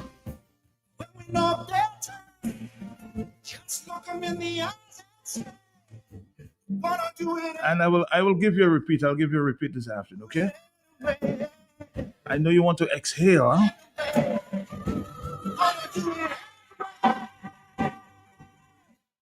Reach out on the talk on the block. If it's on the block, we'll talk about it.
From the cradle to the grave, you don't have to do nothing. You need alone, you want to stay. You want come and visit us today. With a commitment to quality. Therefore you and me was one the family, but now it's a community. Making life easy, like everything. No matter who you are, you can benefit. When you bring your mortgage, the rate as low as 5% and loans for all your needs. when an MRA, Save for your golden years and take advantage of our savings product. we will finance your business. Checking accounts, small business loans, wire transfers, and so much more. NCCU all the way. Wow. From the cradle to the grave, you You don't want to be afraid. You need a loan you want to save. You want come and visit us today. With a commitment to quality. Therefore you and me was one the family, but now with the community. Making life easy, yes, like it. No matter who you are, you can benefit. When you bring your mortgage with rates as low as 5% and loans for all your needs. Open an MRA, Save for your golden years and take advantage of our savings product. We will finance your business. Checking accounts, small business loans, wire transfers, and so much more. NCCU all the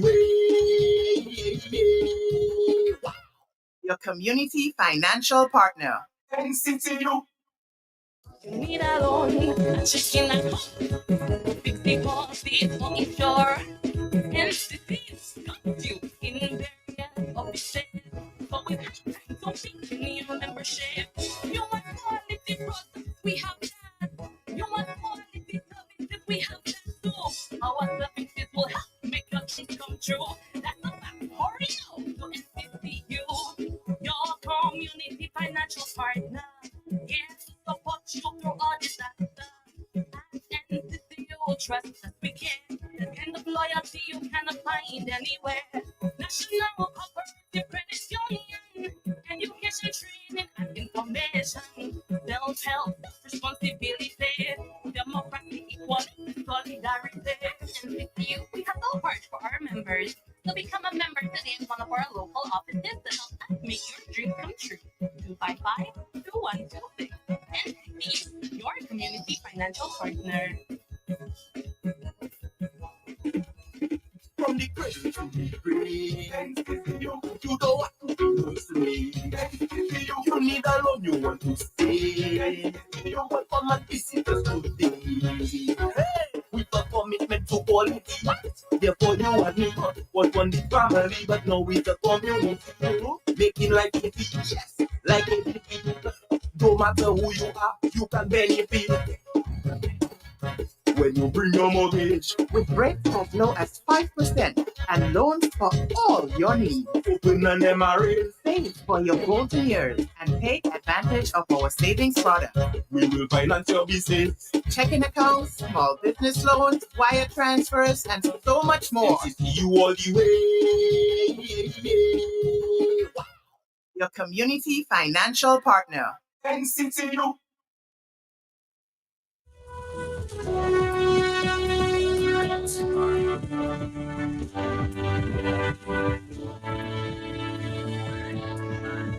All right, Dominique, we're here. In my company, 3 powerful ladies, out of the park this morning. Good morning, ladies. How are you doing this morning? Good morning, Matt. Good morning. I had to sit back and relax. I feel like anytime I come on the radio, the first thing that the listening public is me laughing, Every time I come on Q-Night, always. I come on Q-Night, I thank you, Matt. You have to break the ice. Yes, you keep me happy. Thank you. So good morning to everybody. Of course, hearing the sound of my voice. A special good morning to all the NCCU members out there. As always, if you feel left out from that special greeting, you know what to do. Mm-hmm. Become a member of the NCCU, and then that greeting will be for you as well. Of course, this is Shari Pascal Maroney speaking to you, marketing manager. It's a program with a difference this morning. We'll get a little more into it, but I will let my colleague introduce herself as well. Mm-hmm. Good morning to listeners of Q95 Radio. It's Monique Jeffrey, your favorite marketing assistant. It's always a pleasure to be here with you. My homie, huh? I wasn't here last time you all were here. Matt missed me and I missed you all. So it's going to be a great session. I'm happy to be here with you. You brought that for me as a present? No, I'm sorry. That went downhill real quickly. That was a rejection there. Right, so we are of course joined with a very wonderful guest who is no stranger to the NCCU. She's no stranger to Q95. She's no stranger to Dominica. And we were just joking around. She's no stranger to the region and the world. Right. And incidentally, what we were talking about off air will also come into play on air, because this is NCCU's Health and Wellness Month radio crawl. Of course, every month we come to you talking different promotions, talking products and services. But in April, we set aside time for us to have conversation with the listening public, our members, and everybody else about your health and your wellness. And it is more than just about financial health. We are starting with financial health this morning, but the entire month is focused on a holistic approach. So it's your health for your pocket, for your person, for your mind, for your physical body, mental, everything. So we focus on the entire person, the entire being. So we definitely want to encourage all our members to pay attention to what we're saying. It's very good information. We learn a lot ourselves during the month.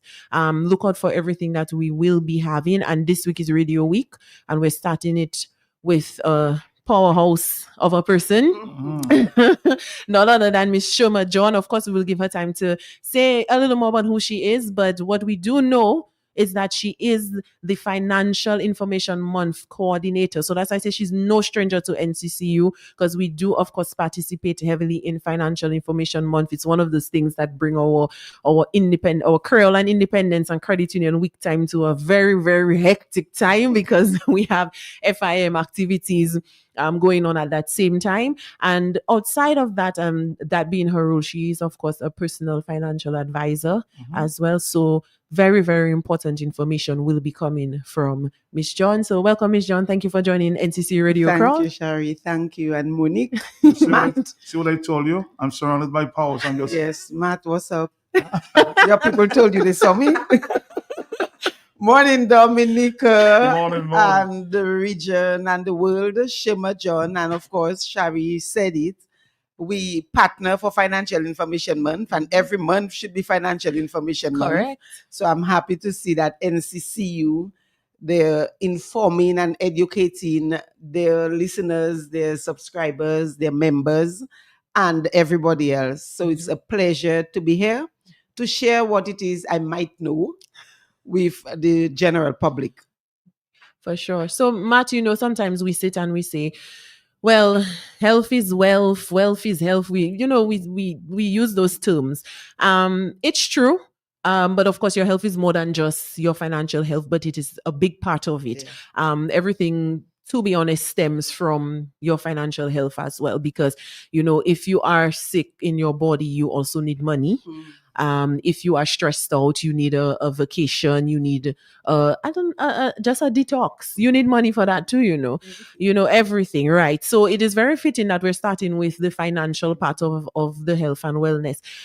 So we may hear people say things like, you may hear people say things like, well, financial health, what is that? What is financial health? Financial health or financial well-being is really being satisfied with your financial situation, where you are now and where you hope to be later. So that is financial well-being. But I'll put a little twist, because I would say there are some people who are satisfied with their financial situation as is, but there is room for improvement. So if you're satisfied, then you're satisfied. I cannot unsatisfy you. But we always know there's room for improvement. So it's really just being comfortable and satisfied with your current financial situation, with planning for future. And the future is what we do not know. Because you can be financially healthy now, and later on, you're not healthy anymore. Or you could be financially unhealthy 2 years ago or 3 years ago, and then you took steps like remedy, medicine, whatever it is, financial remedy, and now you're in a better financial situation. So it's really just being satisfied with your current and future financial situation, and we can always improve it. That is true. Definitely. I agree 100%. And you're speaking there, Shuman. Am I satisfied? That's the question. That's the question. Matt, are you satisfied? That sigh.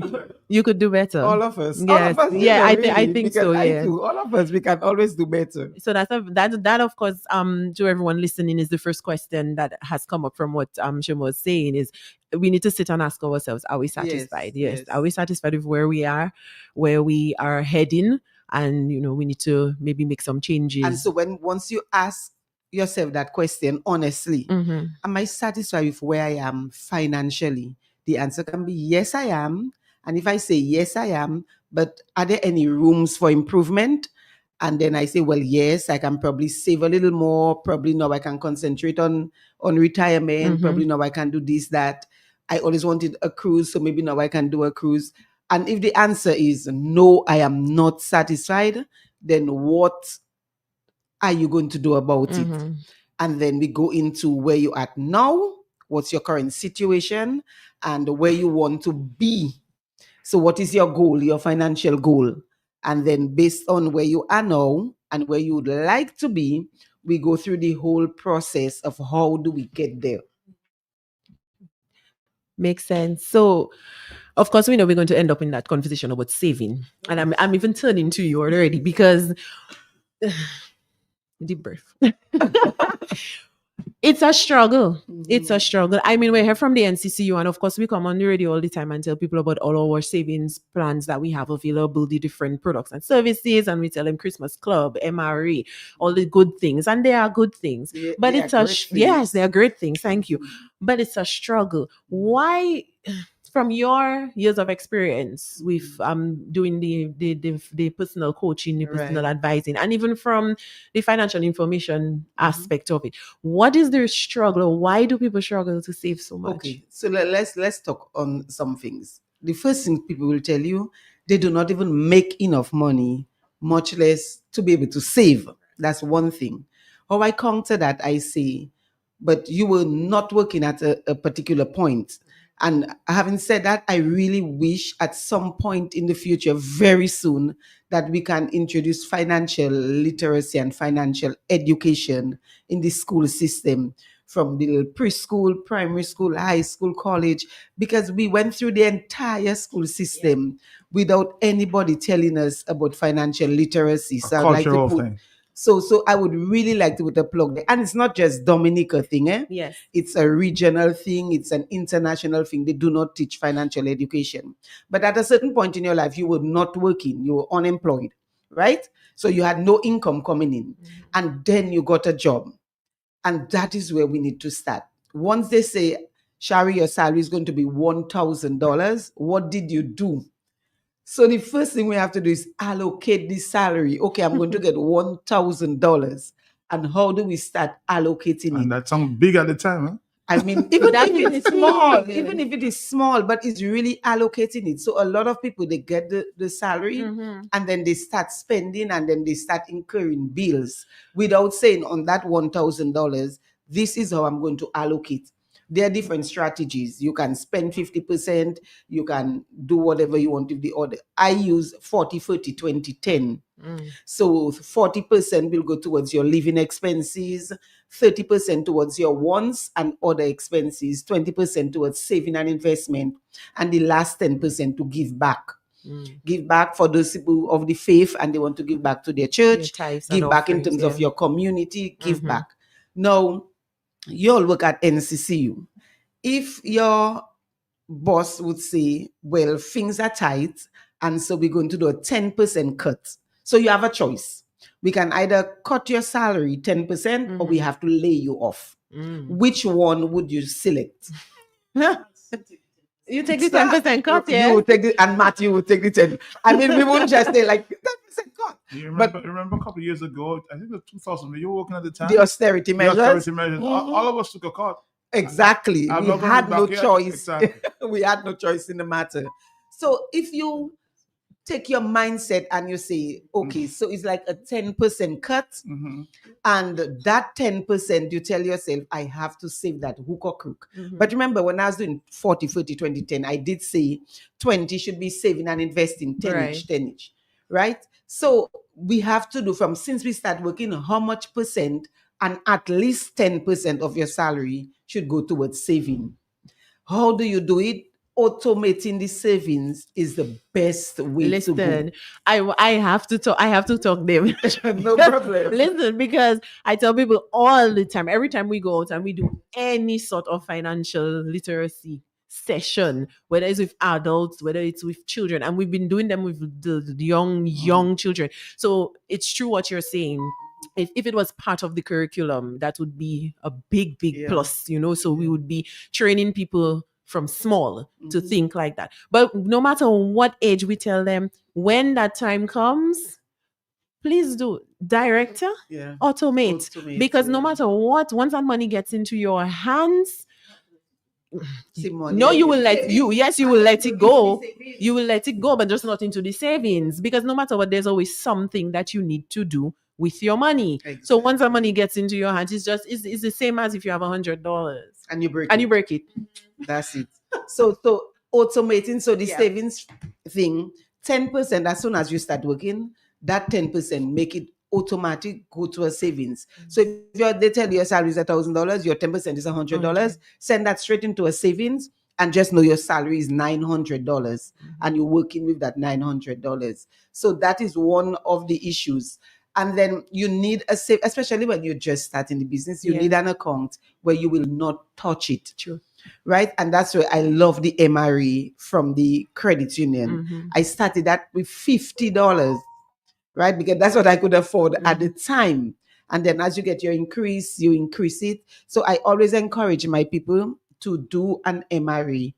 Have an MRE, put some money in there. And your first goal would be, let me see how I can have my first $1,000. Yeah. It's hard to get the first 1,000.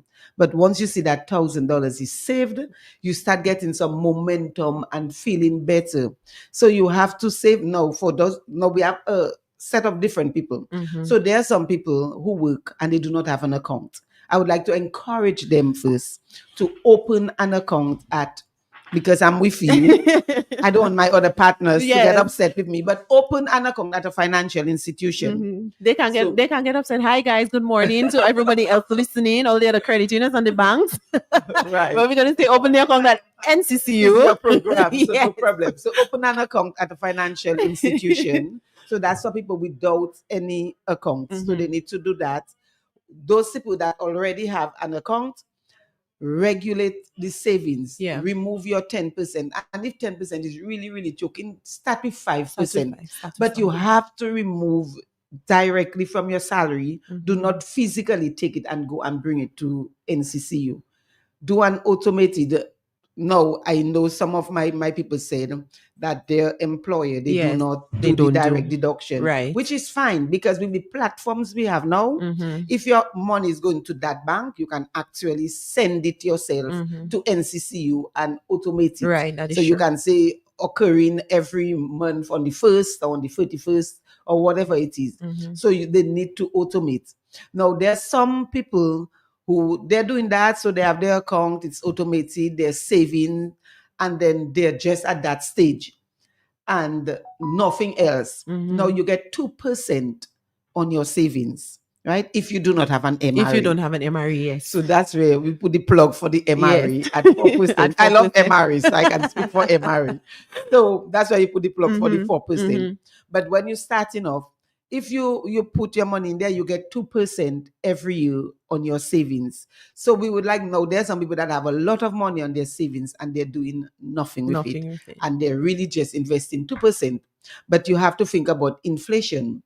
What's inflation? And for those wondering what is inflation, is really just the money you have now, that $100 you have now, in 2 years, it is going to be worth less. And we're saying worth less in that it will not be able to buy the same basket of goods that it can buy now. Yes. So money now, time value of money now is worth more than later. Although the value is the same 100, but because the prices of commodities are increasing for whatever reason, you will be able to buy less things with it. I remember buying an ice up for 25 cents. Oh yes. Now an ice up is $1. A whole dollar. Right? Those were the good days. So exactly. But then yes. So that's mad fun, but we continuing.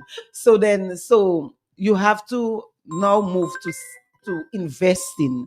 So we have people that saving, they have $10,000 in their account. And I'm not saying take your $10,000 and just put it in any vai investment, but you have to start thinking of, is the 2% enough? Is inflation going to eat all of that value of the money? Right. And what can I do to be able to get more money, but something legal, something regulated?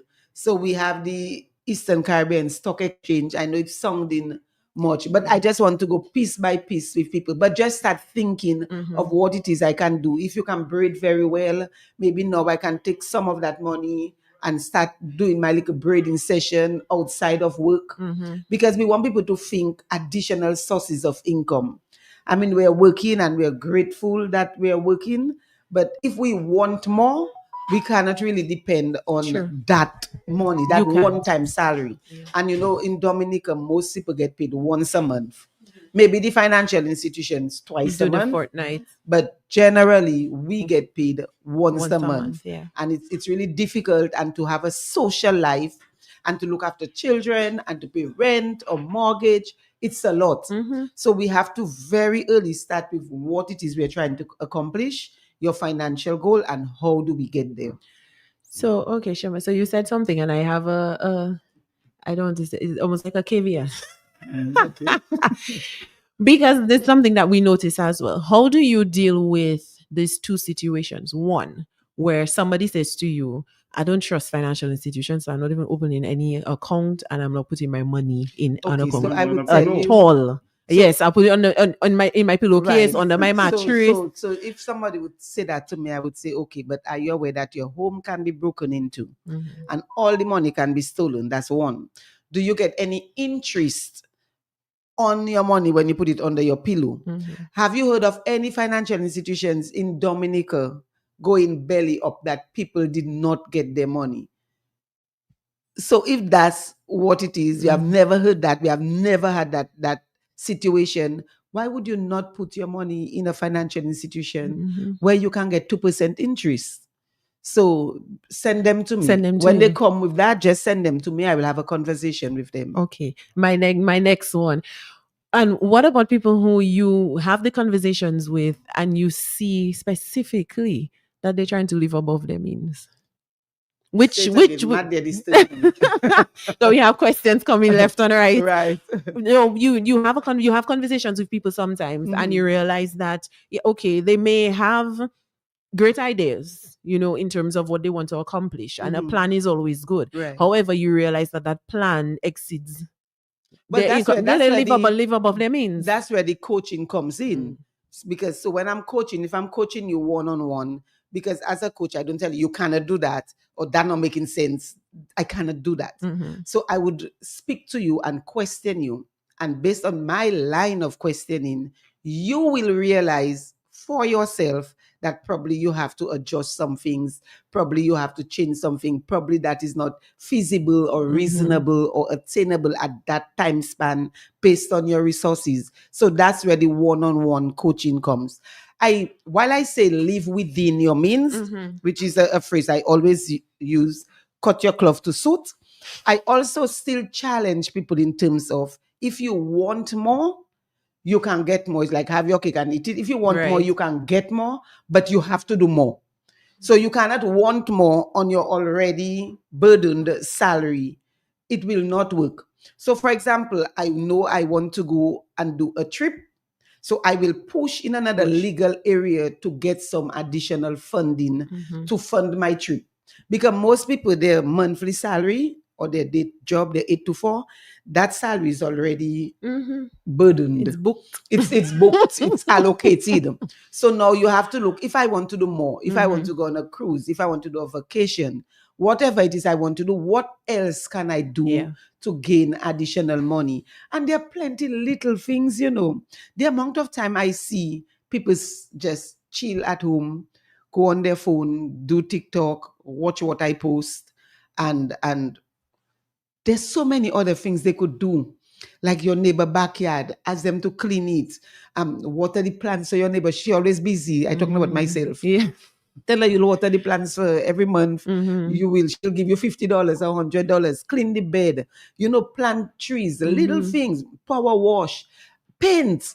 There are a lot of little things that people can do to make additional money. Braid hair, do nails. And I just want to encourage people and push people to think of doing something additional to gain money. Yeah, that is true. Somebody was saying some time back that they're always cooking and they realize that they and their neighbor they're good, so they would share food all the time. So it's not to say it's a strange thing, but the neighbor doesn't have time to cook. Right there. There's a business right there, I see an opportunity right there. Yes, that's a good opportunity. I say, well, when I cook, I will give you food. You'll give me $15 a day for the food. Right. You'll pay me at the end of the month, or you'll pay me every week. Yeah. And I know I don't have the stress of cooking, and you gain additional money. Correct. Or you like to do pastries or whatever it is, and you add another neighbor. I'll cook for you. And you add some. Matt is not for you to cook for. Somebody else in your office. If they always want your food and they always looking forward to your food, then I will cook and bring food. And then you start your little thing right there. Yeah, the side hustles are legit, and I love that you made sure that you said legal. Yes, legal. I always do. All right, everybody, legal. Why you always saying legal? No, it's necessary. Because I want you to do a legal side hustle. To make additional funds. Yes, definitely. All right, so guys, this is a wealth of information. We have some more, of course, but we will give you a little break, and we'll give Shoma a little break as well too. So we will take we'll pay some bills from NCCU in the meantime.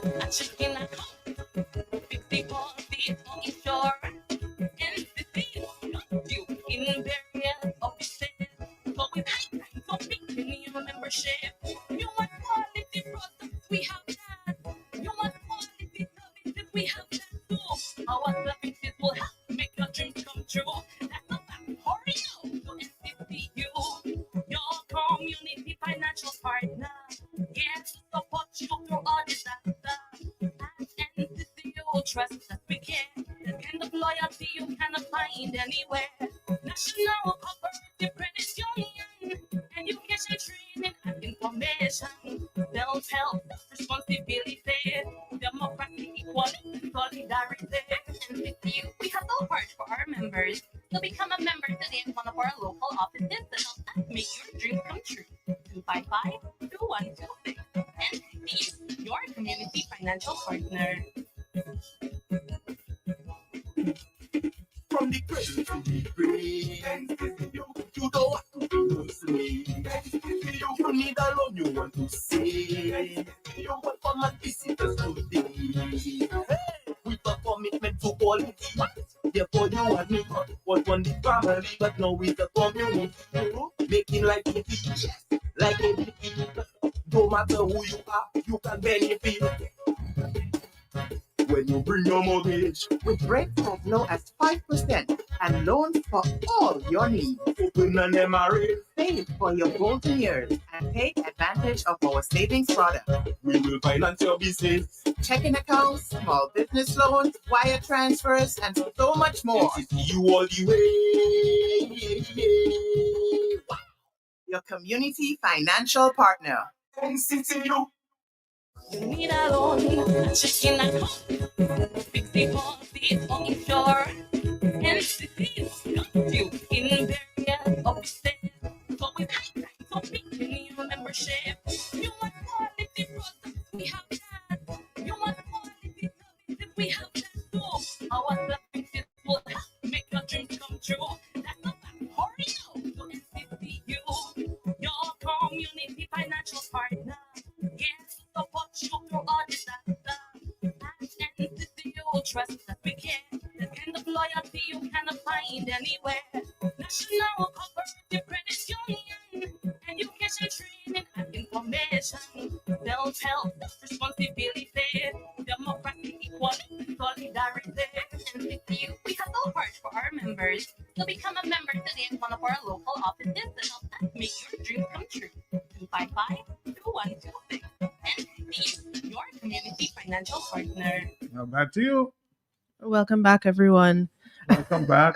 Welcome back. It's NCCU again with you again for health and it might as well be Financial Information Month, but it's Health and Wellness Month.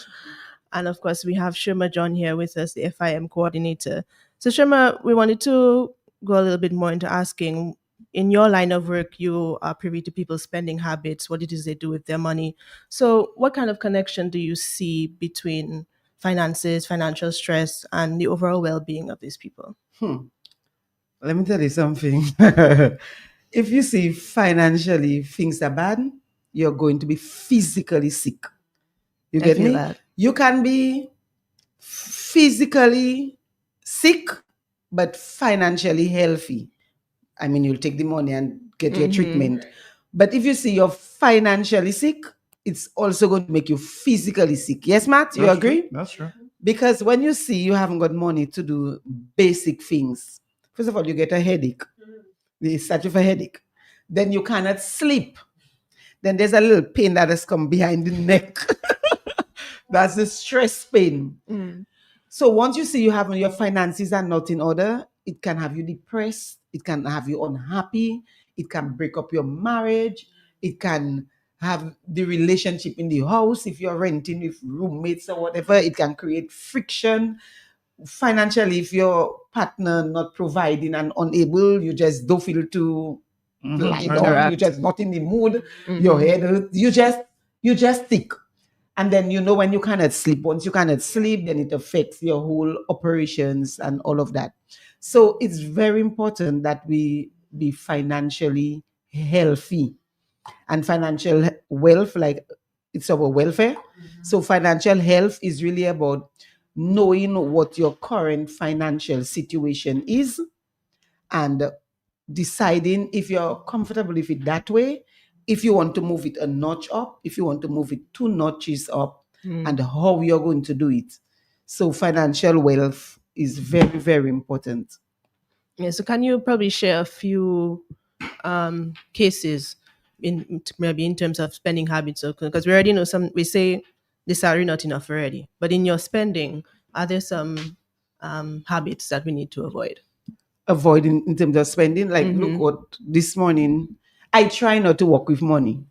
So I do not work with cash because once I work with cash, so that's for me. You'll buy something. It's easy. Thank you very much. I work with cash. I see the coconut water. I wanted the coconut water. I buy the coconut water. But if you say I didn't have cash, I'd say, I wanted the coconut water. But I cannot buy it because I do not have money. So I try to use my credit card as much as possible to spend if I have to spend. I try to not buy things I do not need. And this year is actually the year I decided to go minimalist. I don't know if you all know what minimalist is. Shares, baby, shares. Shares. Because what I was trying to move out from a bedroom, and I realized so many things that I have that I do not use. And then and that's money. It's not people that give me things. That's money I paid for it. I had bags and bags of things to give away. And that is one area I said, okay, so now this year, it is about having less material things and spending more on the experiences. That's for me. I have no issue reusing my clothes, even if I post it on TikTok and Facebook and YouTube. I have no issue reusing because not disposable clothes I just buy. Well, if anything, put your washing machine too. I don't know if there's disposable clothes, but my clothes are good clothes. I can tell you, young people are gonna have difficulty like that. And that's unfortunate, because they have to get something on or whatever. So even look at we have an event coming up next month, and I was right, and I was in the USVI, and I was like looking for something, and then I came home and I but see my African thing. I even had two to choose from. I say, you go into jazz. You're just going to style it differently. You still go into jazz. So I didn't have to buy something. So we have the clothes in our closets. But we said, I use that to go wherever. People see that already. Like, how are you living your life for people and putting yourself under expense for people? Now I understand if you have your money and you can afford to buy a new outfit, then you buy your new outfit. But for a lot of people, It's not a thing they can afford to do, And they do but it. they're doing it trying to impress people. To please. So a decision for me is to go minimalist. I see shoes, I see clothes, I see jeans, and sometimes I size 8. One time I was size 8. I was size 10. I go size 12. Now I suspect I'm between a tight 12 and a 14. So like I have to wait and I have to lose weight. So I need the 8 for when I lose weight, and I need the 10. I say, you know what? If I reach to a size 8 and 10 again, I'll be so happy to buy clothes that I just gave out everything. So I'm trying to do less on spending on clothes and shoes. Because you realize we use the same shoe we like, the same thing. Hair It's very products. true. I have for when I have my wig, when I have weave, when I have braid, and braids and hair and things. And the thing is that it's in a closet, in a cupboard, in a thing, just plenty of things. Yeah. And it's so overwhelming. And when you see you have that clutter, so there I would like to encourage people. So if I give people X amount of clothes and shoes, it's helping them too. That means they do not have to buy, and they can use that money hopefully to save or to do something else. So we can examine our closets. Their clothes might have that too small. Matt doesn't even use those clothes again. Oh, so many. And somebody else in permission will be so happy to have those actually, clothes. I collect and give to the St. Vincent de Paul? No, the ward, the psych ward, a lot of times. Very good, very good. And so that is something. They're looking for a person my size because I check my clothes, it's nice clothes, good clothes. I'll hold that there still. But if I get somebody my size that I'm willing to give it up, because I just want 2 suitcases of things. Because I like to move. So I do not want to be burdened down. Pick up and go. With too many things. So try not to buy and have them. They're collecting them. If you buy, give out, bless somebody else. So these are some ways that we can try to just look at how we use our money and try not to do things to impress people. So you want to get a lunch shoe because you come to work and you see Shari have a lunch shoe, Monica have a lunch shoe, and you feel it. Well, either way, people are going to talk, you do or you don't do. So you have to do what is best for you. And having said that, I will talk to the young people too, because the young people, alas, for them, the social media thing have them. They're chokehold. Alas. Yes. But even in terms of purchasing, I know once you start working, you feel you want to have your little ride, your vehicle, but I always say it's transportation, but a vehicle on its own by itself is not an asset. It's a depreciating item. So I always try to tell the young people it's convenient, it's a nice to have, but there's so many expenses associated with having a vehicle. And then it's like a child. They always want gas. They always want a spark plug. They always want this. They always want that. The engine thing, the transmission. And speaking as someone who doesn't have an actual child, is my first child for true. Because right now, I have 3 things wrong with my vehicle. Okay, then. They're not terrible things, but it's just like I know I have money to spend. When the time comes. I'm staying very quiet. So I would tell the young people, don't make a vehicle your first expense. Invest in yourself. And investing in yourself looks something like that, not buying clothes and putting. As a matter of fact, I even find some people looking ugly with the umbrella extension. I call them umbrellas. Right. Umbrellas. But fans. It can enhance, but I think some people overdoing. Right. So for my young people, and I love my young people, invest in yourself. Retool. Reskill yourself. Learn a trade. The young men, learn a trade. Learn how to paint. Learn how to tile. Go with your partner that's an electrician. See what he's doing. Observe what he's doing. Tell him I can come with you on Saturdays. Learn the plumbing and the carpentry. For the young ladies, learn how to do stuff. Do it with your family. Your nails and all of that. Don't invest about clothes and that superficial thing about wanting to impress people, because it really makes no sense. So try to get an education. I know not everybody is into academics, but even if you're not, I think skills do very, very well. When I do the maths, I see that the people with skills actually make more money than the people that work in 8 to 4 all for day, a company. every day. And then you can make money every day. You can do so many things. You can upscale your business. So I would just like to encourage people, invest in yourself, invest in your education, and invest in your well-being. I know we like fast food, but we have to be very, very careful with that because you're not too young to get high cholesterol and high blood pressure. Right. So that is my encouragement to the young people. Buy a piece of land if you get the opportunity. So you save your money, try to have a deposit, put some money aside, do not touch it, keep focused on what it is you want to achieve. And then once the opportunity presents itself, try to obtain a piece of land. And it doesn't have to be an acre of land. It doesn't have to be 10,000 square feet. I mean, I have a property on a 3,000 square feet and it's big enough. Of course. 5,000, just buy something. And for those people that already have the land and they're thinking of building, there I would like to tell them, because what I see people doing, so they have their land, okay, so you have a 5 or 10,000 square feet of land. And then they know what they want. They want a library, they want an office, they want a bedroom and another bedroom for if a guest come, and in case they make a child or two, and they just want a big house. A mansion. So what they do, they somebody sketch it out for them, and then they get the estimate of what it will cost. And it's easily $1 million house. Yeah. Now, after that, they want to go to the financial institution and ask for $1 million.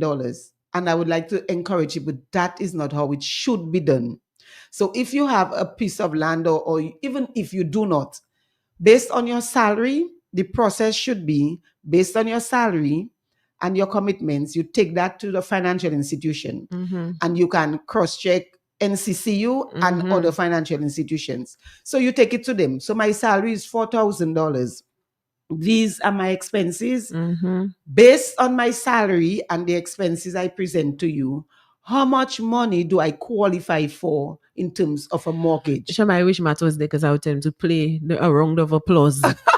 I want to give you a standing ovation because it's like true. It's not getting through the people's head. You have to first find out how much money you qualify for. It's not the other way around. It's not the other way around. In America, they have pre-approved mortgages and so on. So you would go, they would pre-approve you for $300,000. So you know you're looking for a house within the $300,000 range. So if you're married, so two people, they're married, it doesn't mean you're making 5 and your husband making 5, that you have to go and take $10,000 and try to put it into a mortgage. Correct. You try to live on one person's salary. So free up one salary and you live on one person's salary. So same thing, you go to the bank, you say that's the amount of money I'm making, how much do I qualify? So the bank will tell you, okay, based on your salary, you qualify for $300,000 or you qualify for $400,000. So you know now you're going to build something within that range. You get me? Yeah. So then you say, well, it's a 2-bedroom I can do for now. That's what Let you me do. do my 2-bedroom, 2-bathroom. Because now you almost have to think of $400 per square foot of house. So if you're doing a $1,000 square foot house, it's almost going to cost you $400,000 based on the location also. Yes. Based on your builder and based on a lot of other things. But you almost have to mentally start thinking $400 per square foot. Yeah. A 1,000 square foot of house is going to give you like 2 bedrooms, 2 bathrooms on average. So if it's you, your husband, and a child, that's okay. Of course it is. You can do that for now. And then later on, if the situation changes, then you can expand. You build your house in such a way that you can expand it later. You get what I'm saying? Of course. So that is what I would really like to put out there for people. You don't have to, even though everybody have upstairs and downstairs around you, it's okay. Maybe they can afford the upstairs and downstairs. Because what we see happening is that, okay, husband and wife, you're married. But things happen. Divorce is real. People grow apart, people go apart, whatever it is.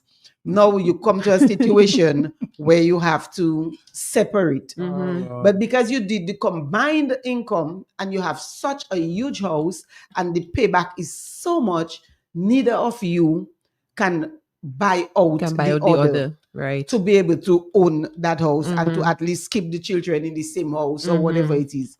So you know what happens? We have to end up selling the house paying off the bank, and at the end of the day, we might get $100,000 if we get something. If we get $100,000 each, we might, or we might get $50,000 each. Yeah. But it's like we're starting right back again from scratch. The $50,000 might get you another piece of land, but you're really starting back from scratch. And don't talk about you hurt and you depressed. You know, it's a which is another relationship. which then is another part of health and wellness again. That's and been don't talk about the cost. Yes, the cost of having to pay a lawyer because for some reason people get married. Peace of mind. And at the end of the day, when the relationship is not working, for some reason they just kind of talk to each other. Yes. And I always say, very interesting. If I had to separate, well, unless the other person say, I don't want to talk to you, Shema, talk to my lawyer, I'd be like, oh boy. But I will go and speak to the lawyer myself because it's too much money. It's a lot. And I mean, I love my lawyers, but it's too much money. Get somebody that can mediate and have a conversation, what it is you're looking for, what you think you're worth, based on your contribution. Instead of you paying the lawyer $5,000, the other party paying their lawyer $5,000. That's $10,000 gone down. Yeah. You get what I'm saying? So I'd like to see more mediation when you have issues, financial issues, and so get somebody that you can speak to. And interestingly enough, too, before it even gets to that point, if that conversation and that mediation and that communication was going on, we could avoid it, because many relationships break because of finances. Right. We don't know anything. And this is another point that we want to bring in from our perspective is not just ladies, but because we do have some gentlemen in that, but predominantly ladies, know what is going on with the finances of your home. Yes. Please.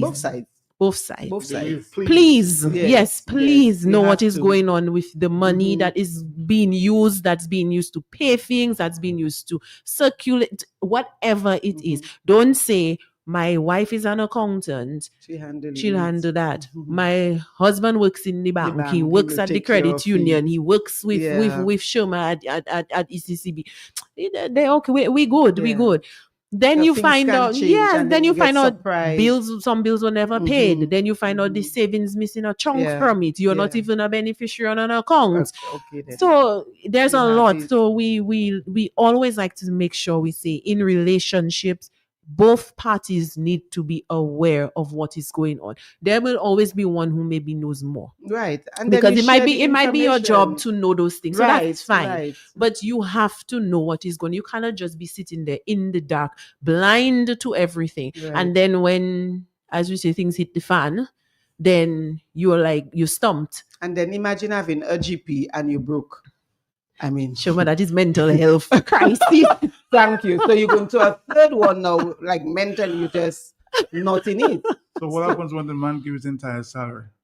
Oh, you still have them now? Because if you still have them, I know some people say growing up, that's what. Yesterday, we were on the beach having that discussion, and two of the people there. Time is of the essence. Yes. You do that discussion. But she was gonna talk. No, but Matt is a dangerous person because time is of the essence and you're throwing that in there now. Still have them. That's good. But yes, time definitely has flown by. It has been so good talking to you, Shoma. Just because we want our people to be financially healthy. And as we said, it's the base of everything else. It is the platform, the pillar, the foundation for your health overall. And this is why we are doing this. We are doing 5 shows, 5 stations, and we are targeting every aspect. So please look onto our social media so you can see where we're heading to next and what topic we are going to have next. We will have a different guest talking about a different aspect of health overall. But we were very happy to be here with you at Q95. Thank you very much, Shoma, for coming on with us. We appreciate Pleasure. that. Anytime, financial, social commentary. I'm willing. Shoma is there for that. And I want to say to the members who send the messages to Matt about the phone. Yes, we received the information. So Matt did his work. He said on air that he was going to find me. I was found. So he did give the information, and of course we have relayed the information, and we understand the frustration that the members are going through with regards to getting to reach with us. When we had that situation before, this is why the Member Care Center was created. However, it has grown beyond, I think, the capacity now. So of course we have to make some additional changes to be able to deal with that. But I do want to encourage the members, please reach out to us via social media if you are ever in a situation where you don't get through via the telephone and you are able to send us an email. You can send an email to membercare@nccudominica.com or send us a message on social media. We will respond and we will take it from there. Folks, it was a pleasure. Yeah, always. Pleasure. Thank you, NCCU. Thank you very much. I was gonna say more, Yeah, I know you want to say more. For the people who listen all the time, they know the dynamic between you two. I'm not even getting involved. And my first child. All we need is to be supported. When the baby's coming, business needs revamping, the new job started, and you need an outfit. Let momentum hook you up. Momentum will hook you up. The wedding's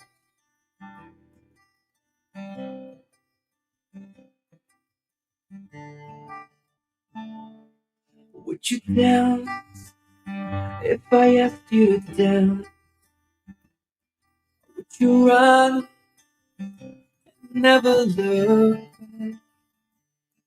Would you cry if you saw me crying? Would you save my soul tonight? Would you tremble if I touch your lips? Would you laugh? Oh, please tell me this. Or would you die for the one you love?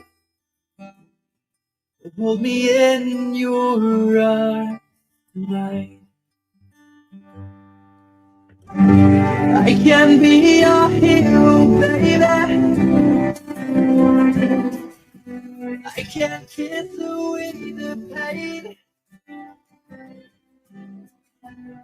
I will stand by you forever. You can't take my breath away.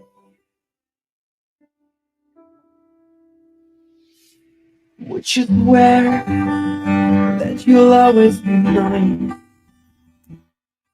Would you lie? Would you run and hide? Am I in too deep? If I lost my mind, I don't care, you're here tonight. I can be your hero, baby. I can kiss you with the pain.